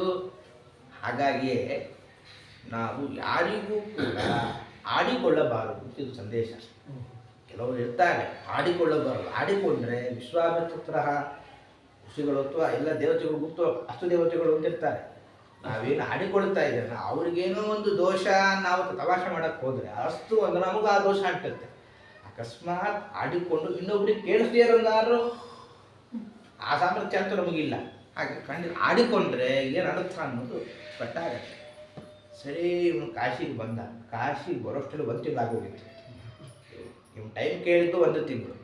ಬಂದಾಗ ಸ್ವಲ್ಪ ಜನ ಅವರು ಬಂದರು, ಅದಾದ ಮೇಲೆ ಗಲಾಟೆ ಆಯಿತು. ಅವ್ರಿಗೆ ಮುಗಿಸಿ ಕಾಶಿಗೆ ಬರೋಷ್ಟು ಒಳಗಡೆನೇ ನಡ್ಕೊಂಡು 1 ತಿಂಗಳು ಆಗೋಗಿತ್ತು. ಕಾಶಿಗೆ ಬಂದು ಮತ್ತು ವಿಶ್ವಾಮಿತ್ರ ಹಾಜರು ಬೆತ್ತ ಹಿಡ್ಕೊಂಡು, ರಾಜ ಟೈಮ್ ಆಗಿದೆ, ಕೊಡಪ್ಪ, ನಿಮ್ಗೆ ದುಡ್ಡು ಬೇಕು, ಯಾಗ ಮಾಡಬೇಕು, ಕೊಡು ದುಡ್ಡು. ಇಂಥ ವಿಶ್ವಾಸವನ್ನು ಅವ್ರು ಹೇಳಿದಂತೆ ಇನ್ನೂ 1 ತಿಂಗಳು ಆಗಿಲ್ಲ. ಯಾಕೆ ಅಂದರೆ ಸೂರ್ಯಾಸ್ತ ಆಗೋ ತನಕ ಸಮಯ ಇದೆ. ಸೂರ್ಯಾಸ್ತ ನಂತರದಲ್ಲೂ 1 ತಿಂಗಳು ಮುಗೀತು, ಆಮೇಲೆ ನಿಮ್ಗೆ ನಾನೇನು ಬೇಕು ಅಷ್ಟು ವಿಶ್ವಾಸ. ಸೂರ್ಯಾಸ್ತ ಆಗೋದ್ರ ಒಳಗಡೆ ಏನಾದರೂ ಮಾಡಿ ನನಗೆ ದೇವರು ರಕ್ಷಣೆ ಮಾಡ್ತಾರೆ, ಏನಾದರೂ ಸಂಪತ್ತು ನನಗೆ ಬರುತ್ತೆ ಅಂತ ಅಂಥ ಪರಿವಿಶ್ವಾಸ ಆಗೂ ಇತ್ತಂಥ ರಾಜನು. ಅವರಂದಂತೆ 1 ತಿಂಗಳ ಸೂರ್ಯಾಸ್ತ ಆಯಿತು. ಏನು ಮಾಡಬೇಕು? ಬೀದಿಯಲ್ಲಿ ನಿಂತು ಘೋಷಣೆ ಮಾಡಿದಂತೆ, ನಾನು ಯಾರಾದರೂ ಕಾಪಾಡಿ ಕಷ್ಟ ಬಂದಿದೆ ಅಂತ. ಆಗ ಅವನ ಪತ್ನಿ ಹೇಳ್ತಾಳಂತೆ, ನನ್ನನ್ನು ಮಾರಿಬಿಡಿ, ಅದೇ ಉಚಿತ. ಯಾಕೆಂದರೆ ಯಾವತ್ತು ನನ್ನ ಗಂಡ ಕೊಟ್ಟ ಮಾತನ್ನು ತಪ್ಪಬಾರದು, ಅದು ನನಗೆ ಹಿತ ಆಗಲ್ಲ. ಮತ್ತು ನಾನಿದ್ದೆ ಅಂತ ಪ್ರಯೋಜನ ಏನು? ಯಾಕಂದರೆ ನಾನಿದ್ದು ನನ್ನ ಗಂಡ ಕೊಟ್ಟ ಮಾತು ತಪ್ಪೋಬಹುದು, ನನ್ನನ್ನೇ ಮಾರಿಬಿಡಿ, ಒಂದಿಷ್ಟು ದುಡ್ಡು ಬರುತ್ತೆ. ಅವನಿಗೆ ಎಂತಹ ಸ್ಥಿತಿ ಬಂದಿರಬೇಕು, ಅವನ ಮನಸ್ಥಿತಿ. ಅನಿವಾರ್ಯ ಹೆಂಡತಿ ಕೇಳ್ತಾ ಇಲ್ಲ, ಯಾರಾದರೂ ಮನೆ ಕೆಲಸ ಕಳಿಸ್ಬೇಕು. ಒಮ್ಮೆ ಜೋರಾಗಿ ಹಾಕಿದಂತೆ, ಅಂದರೆ ದೇವರು ಇಂಥ ಪರೀಕ್ಷೆ ಕೊಡ್ತಾನೆ ಸಾಧನೆ ಮಾರ್ಗದಲ್ಲಿ ಅನ್ನೋದು ನಾವು ಗಮನಿಸಬೇಕು. ನಾನು ನನ್ನ ಹೆಂಡತಿಯನ್ನು ಮಾರಾಟಕ್ಕೆ ಇಟ್ಟಿದ್ದೇನೆ, ಯಾರಾದರೂ ಬಂದು ಮನೆ ಶಾಖರ ಮಾಡಲಿಕ್ಕೆ ತೆಗೆದುಕೊಂಡು ಹೋಗ್ಬೋದು ಅಂತ ಜೋರಾಗಿ ಕೂಗ್ತಾ ಇದ್ದಂತೆ. ಧ್ವನಿ ಬರ್ತಾ ಇಲ್ಲ. ವಿಶ್ವಾಮಿತ್ರ ಆ ಕಡೆ ಬೆತ್ತರು ಕಾಯ್ತಾ ಇದ್ದಾರೆ. ವಿಶ್ವಾಮಿತ್ರ ಹಿಂಗೆ ಕೂಗು ಅಂತ ವಿಶ್ವಾಮಿತ್ರರು, ಇವನು ಧ್ವನಿ ಬರ್ತಾ ಇಲ್ಲ, ಕಂಠದಲ್ಲಿ ದುಃಖ ಉಮ್ಮಳಿಸಿದೆ. ಅದು ಏನೋ ಹೋಗೋದಂತೆ. ಒಬ್ಬ ಬ್ರಾಹ್ಮಣ ಬಂದಂತೆ, ನನ್ನ ಮನೆ ಕೆಲಸಕ್ಕೆ ಒಬ್ಬರು ಬೇಕಾಗಿದ್ದಾರೆ, ಅವ್ರನ್ನ ಮಾರಿಬಿಡಿ ಅಂತ ಹೇಳಿ ಚರ್ಚೆ ಮಾಡಿ ದುಡ್ಡು ಕೊಟ್ಟ. ಹೇಳಿದಂತೆ ನಾನು ದುಡ್ಡು ತೆಗೆದುಕೊಳ್ಳುವುದಿಲ್ಲ, ಯಾಕೆ ಅಂದರೆ ಪತ್ನಿಯನ್ನು ಮಾರಲೇಬಾರದು. ನಾನು ಅನಿವಾರ್ಯ ದೈವದ ವಿಪರ್ಯಾಸ, ಪತ್ನಿಯನ್ನು ಮಾರಿ ದುಡ್ಡು ಬಂದಿದ್ರೆ ನಾನು ಮುಟ್ಟಲಾರೆ. ನನ್ನ ಶಲ್ಯದಲ್ಲೂ ಒಂದು ಮೂಲೆ ತುರಿಯನ್ನು ಗಂಟು ಕಟ್ಟರಿ ಅಂತವ್ರು, ಆ ದುಡ್ಡನ್ನು ಮುಟ್ಲಿಕ್ಕೆ. ಅದು ಗಂಟು ಕಟ್ಟಿದ್ರು. ಹೋಗಿ ವಿಶ್ವಾಮಿತ್ರಿಗೆ ಕೊಟ್ಟ. ವಿಶ್ವಾಮಿತ್ರ ಲೆಕ್ಕ ಹಾಕಿ ಅವನು ಮುಖ ನೋಡೋದಂತೆ, ನಾನು ಹೇಳಿದ್ದೆಷ್ಟು, ನೀವು ಹೇಳಿದ್ದೆಷ್ಟು, ಇದು ಸಾಕಾಗಲ್ಲ, ಇನ್ನೂ ನನಗೆ ಇನ್ನೂ ದುಡ್ಡು ಬೇಕು ತಾನೆ, ಮತ್ತೆ ಹೋಗಬಾರ್ದು. ಏನು ಮಾಡಬೇಕು? ಹೋದ ಪತ್ನಿ ಹತ್ರ ಹೋದ. ಈ ಸ್ಥಿತಿಯಾಗಿದೆ ಅವಳಂದಂತೆ, ಈಗ ನನಗೂ ಒಂದು ಸಮಸ್ಯೆ ಆಗ್ತಾ ಇದೆ. ಏನು ಅಂದರೆ, ಈಗ ನಾನು ಕೆಲಸ ಆಗಬೇಕು ಅಂದರೆ ನನ್ನ ಮಗನ ಚಿಂತೆ. ಉಪ್ಪು ಹಾಕೋ ಜಾಗದಲ್ಲಿ ಸಕ್ಕರೆ ಹಾಕ್ತಾ ಇದ್ದೀನಿ, ಸಕ್ಕರೆ ಹಾಕೋ ಜಾಗದಲ್ಲಿ ಉಪ್ಪು ಹಾಕ್ತಾ ಇದ್ದೀನಿ. ಅವ್ರು ಬೈಗುಳವೇ ಜಾಸ್ತಿ, ನಮ್ಮ ಓನರ್ ಬೈಗುಳವೇ ಜಾಸ್ತಿ. ಹಾಗಾಗಿ ಮಗನನ್ನು ಮಾರಿಬಿಟ್ರೆ ಹೇಗೆ? ಮಗ ನನ್ನ ಜೊತೆಗೆ ಇರ್ತಾನೆ, ಮಗನನ್ನು ಮಾರಿಬಿಡಿ. ಅದು ಕಷ್ಟ ಆಯಿತು. ಅವನು ಮಗನನ್ನು ಮಾರಿದ. ಆ ದುಡ್ಡು ವಿಶ್ವಾಮಿತ್ರರು ಸಾಕಾಗಲ್ಲ ಅಂತ ಕೊನೆಗೆ ಏನು ಮಾಡ್ಕೊ, ಅವನೊಬ್ಬನೇ ಬಾಕಿ ಇದ್ದ. ಕೊನೆಗೆ ಹರಿಶ್ಚಂದ್ರ ತಾನೇ ಹೇಳಿಕೊಂಡಂತೆ, ಕಾಶಿ ಬೀದಿಯಲ್ಲಿ ಅಲಿದು ಮುಖ ಕಪ್ಪಿಟ್ಟಿದೆ, ದೊಡ್ಡ ರಾಜ, ಗುಡಿಸೋರಿಲ್ಲ, ನಾನೊಬ್ಬ ಯುವಕ ಇದ್ದೇನೆ, ನನಗೆ ದುಡ್ಡು ಬೇಕಾಗಿದೆ, ಯಾರಾದರೂ ನೀವು ನನ್ನನ್ನು ಕೊಂಡುಕೊಳ್ಳಿ, ನನಗೆ ಕೆಲಸ ಆಗಬೇಕು, ಏನು ಬೇಕಾದರೂ ಕೆಲಸ ಮಾಡ್ತೀನಿ, ಜೋರಕ್ಕೆ ಹೋಗ್ತಾ ಇದ್ದೇನೆ. ಒಬ್ಬ ಆ ಸ್ಮಶಾನಕ್ಕಾಗಿ ಒಬ್ಬ ಚಂಡಾಲ ಬಂದಂತೆ, ನನಗೊಬ್ಬ ಅಸಿಸ್ಟೆಂಟ್ ಬೇಕಾಗಿತ್ತು, ನೀವು ಬರ್ತೀರಾ, ನಿಮಗೆ ದುಡ್ಡು ಕೊಡ್ತೀನಿ. ರಾಜನಿಗೆ ಬಹಳ ವಿಚಿತ್ರ. ಯಾಕೆಂದರೆ ಒಬ್ಬ ತಾನಂಥ ಕ್ಷತ್ರಿಯರು ವಸ್ತುತಃ ಭಿಕ್ಷೆ ಬೇಡುವ ಹಾಗೆ ಇಲ್ಲ, ಅವ್ರಿಗೆ ಯುದ್ಧಾದಿಗಳೇ ವೃತ್ತಿ. ಇದು ನೋಡಿದ್ರೆ ಸ್ಮಶಾನ, ಅವನಿಗೆ ಅಸಿಸ್ಟೆಂಟ್ ಆಗ ನಾನು ಶವ ಸಂಸ್ಕಾರ ಆದಿ ಪ್ರಕ್ರಿಯೆ ಪೂರ್ವಭಾವಿ ಕ್ರಿಯೆ ನಾನು ಮಾಡಬೇಕಲ್ವ ಹಿಂಜರಿಕೆ. ವಿಶ್ವಾಮಿತ್ರ ಅಂದ್ರಂತೆ, ನಡಿ ಮಾರಾಯ, ನನಗೆ ದುಡಬೇಕು. ಕೇಳಿದ್ನಂತಲ್ಲ, ನೀವು ಕ್ಷತ್ರಿಯರಾಗಿದ್ದರೆ ನಾನೊಬ್ಬ ಕ್ಷತ್ರಿಯ, ದನ ಬೇಕು ಅಂತ ಹೇಳ್ತೀರಲ್ಲ, ಏನಿದು ನಿಮ್ಗೆ ಗೊತ್ತಾಗೋದಿಲ್ಲ. ಅವರಂದ್ರಂತೆ, ನನಗೆ ದುಡ್ಡು ಬೇಕು, ಯಾಕೆಂದರೆ ಅದು ಮಾತು ದುಂದು ಪಿಸ್ತು ಸುತರಾಮಚೇತನ ತನ್ಮುಖಾದ ಪಿಧನಂ ಧನಂ ಧನಂ. ಒಬ್ಬ ಮಾತಾಡೋದು ಕವಿ ಒಂದು ಮಾತಾಡ್ತಾನೆ. ಈ ಒಂದು ವಾದ್ಯ ವಿಶೇಷ, ಧನ್ ಧನ್ ಧನ್ ಶಬ್ದ ಬರುತ್ತೆ. ದುಂದು ಪಿಸ್ತು ಸುತರಾಮಚೇತನ, ಅದು ಕೈ ಇಲ್ಲ ಕಾಲಿಲ್ಲ, ಅದರಿಂದಲೂ ಧನ ಧನ ಧನ ಅಂತ ಶಬ್ದ ಬರುವಾಗ ಕೈಕಾಲಿರುವ ಮನುಷ್ಯರಿಗೆ ಧನದ ಬಯಕೆ ಬಂದರೆ ಏನು ಆಶ್ಚರ್ಯ. ವಿಶ್ವಾಮಿತ್ರರು ನನಗೆ ದುಡ್ಡು ಆಗಬೇಕಷ್ಟೇ, ನೀನು ಏನಾದರೂ ಮಾಡು, ಪ್ರಾಣ ಆದರೂ ಬಿಡು, ಏನಾದರೂ ಮಾಡು. ಸರಿ, ಅದಕ್ಕೂ ಹೋದ. ಕೆಲವು ತಿಂಗಳಾಯಿತು. ಇವನು ಅಲ್ಲದ ಕೆಲಸ, ಮಾನಸಿಕವಾಗಿ ಬದಲಾವಣೆಯಾಗಿತ್ತು, ದೈಹಿಕವಾಗಿ ಇವನು ಯಾರು ಅಂತಲೇ ಒಂದು ವರ್ಷ ದುಡಿದಂತೆ ಒಂದು 2-3 ತಿಂಗಳಲ್ಲಿ ಕೆಲಸ ಆಯ್ತಂತೆ. ಆ ಪ್ರಸಂಗದಲ್ಲಿ ಒಬ್ಬ ಹೆಣ್ಣುಗಳು ಬಂದಿತ್ತು. ಯಾರು ಇವನು ಹೆಂಡತಿ. ಸರ್ಪ ಕಚ್ಚಿ ಅವನ ಮಗನಿಗೆ ಒಂದು ಅಕಾಲ ಮರಣ ಬಂದಿತ್ತು. ಅವಳಿಗೂ ಹರಿಶ್ಚಂದ್ರನನ್ನು ನೋಡಿದ್ರೆ ಯಾರು ಅಂತ ಇವಳಿಗೆ ಗೊತ್ತಾಗ್ತಾ ಇಲ್ಲ, ಇವಳನ್ನು ನೋಡಿ ಯಾರು ಅಂತ ಅವನಿಗೆ ಗೊತ್ತಾಗ್ತಿಲ್ಲ. ಅಷ್ಟು ವೇಷ ಪರಿವರ್ತನೆ ಆಗಿ ಹೋಗಿತ್ತು. ಬಂದ ಈ ವ್ಯವಸ್ಥೆ ಆಗಬೇಕು ಸಂಸ್ಕಾರಕ್ಕೆ. ನಿರ್ವಿಕಾರನಾಗಿ ನಿಂತಿದ್ದ. ಓಂ ಅಂದ, ವ್ಯವಸ್ಥೆ ಮಾಡ್ತೀನಿ ಎಂದಂದ. ವ್ಯವಸ್ಥೆ ಆಯಿತು. ನೀನು ಶವತಃ ಆಗಬೇಕು. ಮಂತ್ರ ಇರಲಿಲ್ಲ. ಯಾಕಂದರೆ ಮಂತ್ರ ಎಲ್ಲ ಗೊತ್ತಿದ್ರೂ ಗೊತ್ತಿಲ್ಲದಂತೆ ಒಂದು ತರಹ ಜಡತ್ವ ಬಂದಿತ್ತು ಅವನ ಮನಸ್ಸಿಗೆ. ಮಂತ್ರ ಇಲ್ಲದೆ ಚಿತೆಗೆ ಸ್ಪರ್ಶ ಆಗಬೇಕು. ಆಗ ಜೋರಾಗಿ ಅಳು ಬಂತಂತವಳು. ಆಗ ಹೇಳಿದಂತೆ, ಎಂತಹ ನನ್ನ ಪತಿ, ಎಂತಹ ವೈಭವ ಇತ್ತು, ಮಂತ್ರಘೋಷಗಳಲ್ಲಿ ಆಶೀರ್ವಾದ ಪಡೆದ ನನ್ನ ಪತಿಯ ಅಂತಹ ಹರಿಶ್ಚಂದ್ರನ ಮಗನಿಗೆ ಇವತ್ತು ಅಮಂತ್ರವಾಗಿ ಸಂಸ್ಕಾರ ಆಗ್ತಾ ಇದ್ದೆವು. ಇವನಿಗೆ ಆಗ ತಲೆಗೆ ಬಂತು, ಹರಿಶ್ಚಂದ್ರನ ನಾನೇ ಅಲ್ವಾ, ನನ್ನನ್ನು ಹೇಳೋ ಯಾರು ನೀನು ಅಂತ ಪರಸ್ಪರ ಸಂಭಾಷಣೆ. ಆಗ ವಿಷಯ ಗೊತ್ತಾಯಿತು. ಬಿರುಗು ದುಃಖ ಆಯಿತು. ಏನು ಮಾಡಬೇಕು?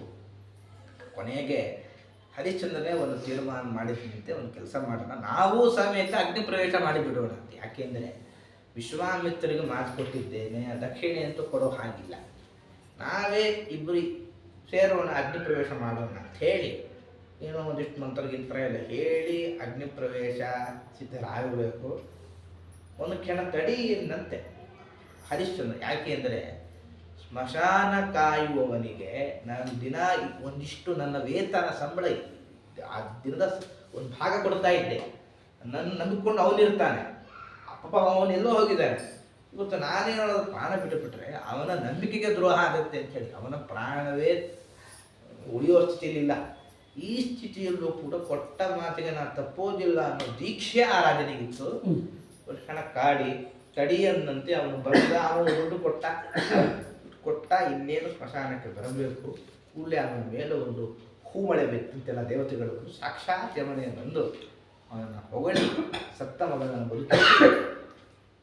ಆಮೇಲೆ ವಿಶ್ವಾಮಿತ್ರರು ಬಂದರು. ಸಾರಿ ಕೇಳಿದರು, ಸಾರಿ ಹರಿಶ್ಚಂದ್ರ ಮಹಾರಾಜ, ದೈವದ ಒಂದು ಸಂಕಲ್ಪ, ನಾನೊಂದು ನಿಮಿತ್ತ ಮಾತ್ರ. ನಿನ್ನ ಕೀರ್ತಿ ಏನು, ನಿನ್ನ ಸತ್ಯನಿಷ್ಠೆ ಏನು ಅಂತ ಇಡೀ ಲೋಕಕ್ಕೆ ಗೊತ್ತಾಗಬೇಕಾಗಿತ್ತು. ಹಾಗಾಗಿ ಈ ನಾಟಕ ಮಾಡಿದೆ ಅಂತ ಹೀಗೆ ಬಹಳ ಅದ್ಭುತವಾದ ಒಂದು ಚರಿತ್ರೆ ಉಲ್ಲೇಖ ಮಾಡಿ, ಹೀಗೆ ಅಂತಹ ಸತ್ಯನಿಷ್ಠೆ ಅಂದರೆ ಒಂದು ಸತ್ಯ, ಒಂದು ಜನ ಇಷ್ಟ ಆಗಬೇಕು, ಕೊಟ್ಟ ಮಾತಿಗೋಸ್ಕರ ಎಂತಹ ಪ್ರಸಂಗ ಬಂದರೂ ಕೂಡ ನಾವು ನಮ್ಮ ಪ್ರಾಣ ರಕ್ಷಣೆ ಮಾಡಬೇಕು ಅನ್ನೋ ಅಂಶದಲ್ಲಿ ಇದು ಪ್ರಸಂಗ ದೃಷ್ಟಾಂತ. ಈ ವಂಶದಲ್ಲೇ ಒಂದು ರಾಮಾವತಾರ ಆಗುತ್ತೆ. ರಾಮಾವತಾರ ಮಾಡಿದ ವಂಶ ಅದು ಸೂರ್ಯವಂಶ. ರಾಮನ ಅಂದರೆ ಅದ್ಭುತವಾದ ವ್ಯಕ್ತಿತ್ವ. ರಾಮದೇವರು ಕೂಡ ತಾವು ಅನೇಕ ನಮಗೆ ನೀತಿ ತೋರಿಸ್ತಾರಂತೆ. ಏನು ಅಂದರೆ ಒಬ್ಬ ವ್ಯಕ್ತಿ ರಾಮ ಇಂಥ ಜನಪ್ರಿಯ ಅಂದರೆ ಎಲ್ಲ ಊರಿನ ಜನ ಹೋಗಿ ದೇವಸ್ಥಾನಕ್ಕೆ ಹೋಗೋದು ಅಯೋಧ್ಯೆಯಲ್ಲಿ. ಎಲ್ಲರ ಬಾಯಿಗೆ ಒಂದೇ ಮಾತು ಅಂತ, ದಶರಥ ಚೆನ್ನಾಗಿರಲಿ ಅಂತ ಮನಸ್ಸಲ್ಲಿರ್ತಿತ್ತು, ರಾಮ ಚೆನ್ನಾಗಿರಬೇಕು, ರಾಮರಾಜನಾಗಬೇಕು ಅಂತ. ಹೀಗೆ ಆ ಒಂದು ಸತ್ಯ ಹರಿಶ್ಚಂದ್ರ ಮಾಡಿದ ತ್ಯಾಗ ಅವನ ವಂಶದಲ್ಲಿ ಸಾಕ್ಷಾತ್ ರಾಮಚಂದ್ರ ಅವತಾರ ಮಾಡಿದ. ಇದರ ಏನು ಅಧ್ಯಾತ್ಮನಿಷ್ಠ ಅಂತ ಹೇಳ್ತದೆ. ಪ್ರತಿಯೊಂದು ಪುರಾಣಕ್ಕೂ ಒಂದು ಆಧ್ಯಾತ್ಮಿಕ ಅರ್ಥ ಇದೆ. ಇದು ಏನು ಇದರ ಸಂದೇಶ? ಸತ್ಯ ಹರಿಶ್ಚಂದ್ರ ಕೊಟ್ಟ ಮಾತಿಗೆ ತಾನು ಬದ್ಧನಾಗಿದ್ದ. ಅವನ ವಂಶದಲ್ಲಿ ಸಾಕ್ಷಾತ್ ರಾಮಚಂದ್ರನೇ ಬಂದ. ನಾವೆಲ್ಲ ಒಂದು ಮಾತು ಕೊಟ್ಟಿರ್ತೇವೆ, ಏನು ಗುರುಗಳಿಗೆಲ್ಲ, ಸತ್ಯಂ ವದ ಧರ್ಮಂ ಚರ ಸ್ವಾಧ್ಯಾಯ ಆನ್ಮ ಪ್ರಮದಃ ಅಂತ ಗುರುಗಳಿಗೆ ಮಾತು ಕೊಟ್ಟಿರ್ತೀವಿ. ಸತ್ಯ ಹೇಳ್ತೀನಿ, ಸುಳ್ಳು ಹೇಳಲ್ಲ, ನನಗೆ ಉಚಿತವಾದ ಕೆಲಸ ಮಾಡ್ತೀನಿ, ಮಾತೃದೇವೋಭವ ಪಿತೃದೇವೋಭವ ಇವೆಲ್ಲ ಸಾವಿರಾರು ಮಾತು ಹೇಳಿರ್ತೀವಿ, ಮಾತು ಕೊಟ್ಟಿರ್ತೀವಿ. ಎಂತಹ ಕಷ್ಟ ಬಂದರೂ ಕೂಡ ಸತ್ಯ ಹರಿಶ್ಚಂದ್ರ ನನ್ನ ಕಷ್ಟ ಯಾರಿಗೂ ಬರುವ ಹಾಗಿಲ್ಲ, ಬರೋದು ಇಲ್ಲ. ಎಂತಹ ಕಷ್ಟ ಬಂದರೂ ಕೂಡ ನಾವು ನಮ್ಮ ಮಾತನ್ನು ಉಳಿಸಿಕೊಂಡರೆ ಶ್ರೀರಾಮಚಂದ್ರ ನಮ್ಮ ಹೃದಯದಲ್ಲಿ ಅವನ ಪ್ರಾದುರ್ಭಾವ ಆಗುತ್ತೆ, ನಮ್ಮ ಜೀವನ ಮಂಗಲಕರವಾಗಿರುತ್ತೆ. ಆದ್ದರಿಂದ ನೀವು ಹಿರಿಯರಿಗೆ ಅಥವಾ ಶಾಸ್ತ್ರ ನಿಮಗೇನೇನು ಆದೇಶ ಮಾಡಿದೆ ಆ ಆದೇಶದ ಪ್ರಕಾರ ನೀವು ಎಂತಹ ಕಷ್ಟ ಬಂದರೂ ಕೂಡ ನಮ್ಮ ಅನುಷ್ಠಾನ ಇತ್ತು ಅಂದರೆ ಸಾಕ್ಷಾತ್ ಪರಮಾತ್ಮನ ಅವತಾರ ಆಗುತ್ತೆ. ಇಷ್ಟು ಸೂರ್ಯವಂಶದ ರಾಜರ್ಷಿಗಳ ಚರಿತ್ರೆ ಮುಗಿಸಿ ಅದಾದ ಮೇಲೆ ಚಂದ್ರವಂಶ ಹೇಗೆ ಬಂತು ಅಂತ ಹೇಳ್ತಾರೆ. ವಿಶೇಷ ಮಧ್ಯದಲ್ಲಿ ಕೃಷ್ಣಾವತಾರ ವಾಮನಾವತಾರದ ಚಿಂತನೆ ಆಗಬೇಕು ಅಂತ ಇಲ್ಲಿ. ಹಾಗಾಗಿ ನಾಳೆ ಒಂದು ವಾಮನಾವತಾರದ ಚಿಂತನೆ ಮಾಡಿ ಅದಾದ ಮೇಲೆ ಚಂದ್ರವಂಶ ಕೃಷ್ಣನ ಚರಿತ್ರೆ ಮುಂದೆ ನೋಡುವ ಅಂತ ಹೇಳ್ತಾ ಇಂದಿನ ಚಿಂತನೆಯನ್ನು ಹರಿವಂಶ ಪ್ರತಿಪಾದ್ಯ ಭಾರತೀಯ ಮುಖ್ಯ ಪ್ರಾಣ ವೇದವ್ಯಾಸರಿಗೆ ವಾಯುದೇವರು ಅರ್ಪಣೆ ಮಾಡಿ ಅಂತ ಹೇಳ್ತಾ ಶ್ರೀಕೃಷ್ಣ ಅರ್ಪಣಿಸ್ತು. ಕಾಯೇನ ವಾಚ ಮನಸಾತ್ಮನಾವ ಅನುಸೃತ ಸ್ವಭಾವ ಕರೋಮೀತ್ಯ ಸಕಲಂ ಪರಸ್ಮೈ ನಾರಾಯಣಾಯ ಸಮರ್ಪಯಾಮಿ. ಹರಯೇ ನಮಃ. ನಾಳೆ ಒಂದು ದಿನ 11 ನಿಮಿಷ ಹೇಳ್ತಾರೆ. ನಾಳೆ ಅಲ್ಲ 16 ತನಕ ನಾಳೆ 15 ನಾಳೆ 15 ಅದೇ ಅಲ್ಲ 16 ಬೆಳಿಗ್ಗೆನಾಗುತ್ತೆ, 17 18 ಮಾತ್ರ ಬೆಳಿಗ್ಗೆ. 7:15.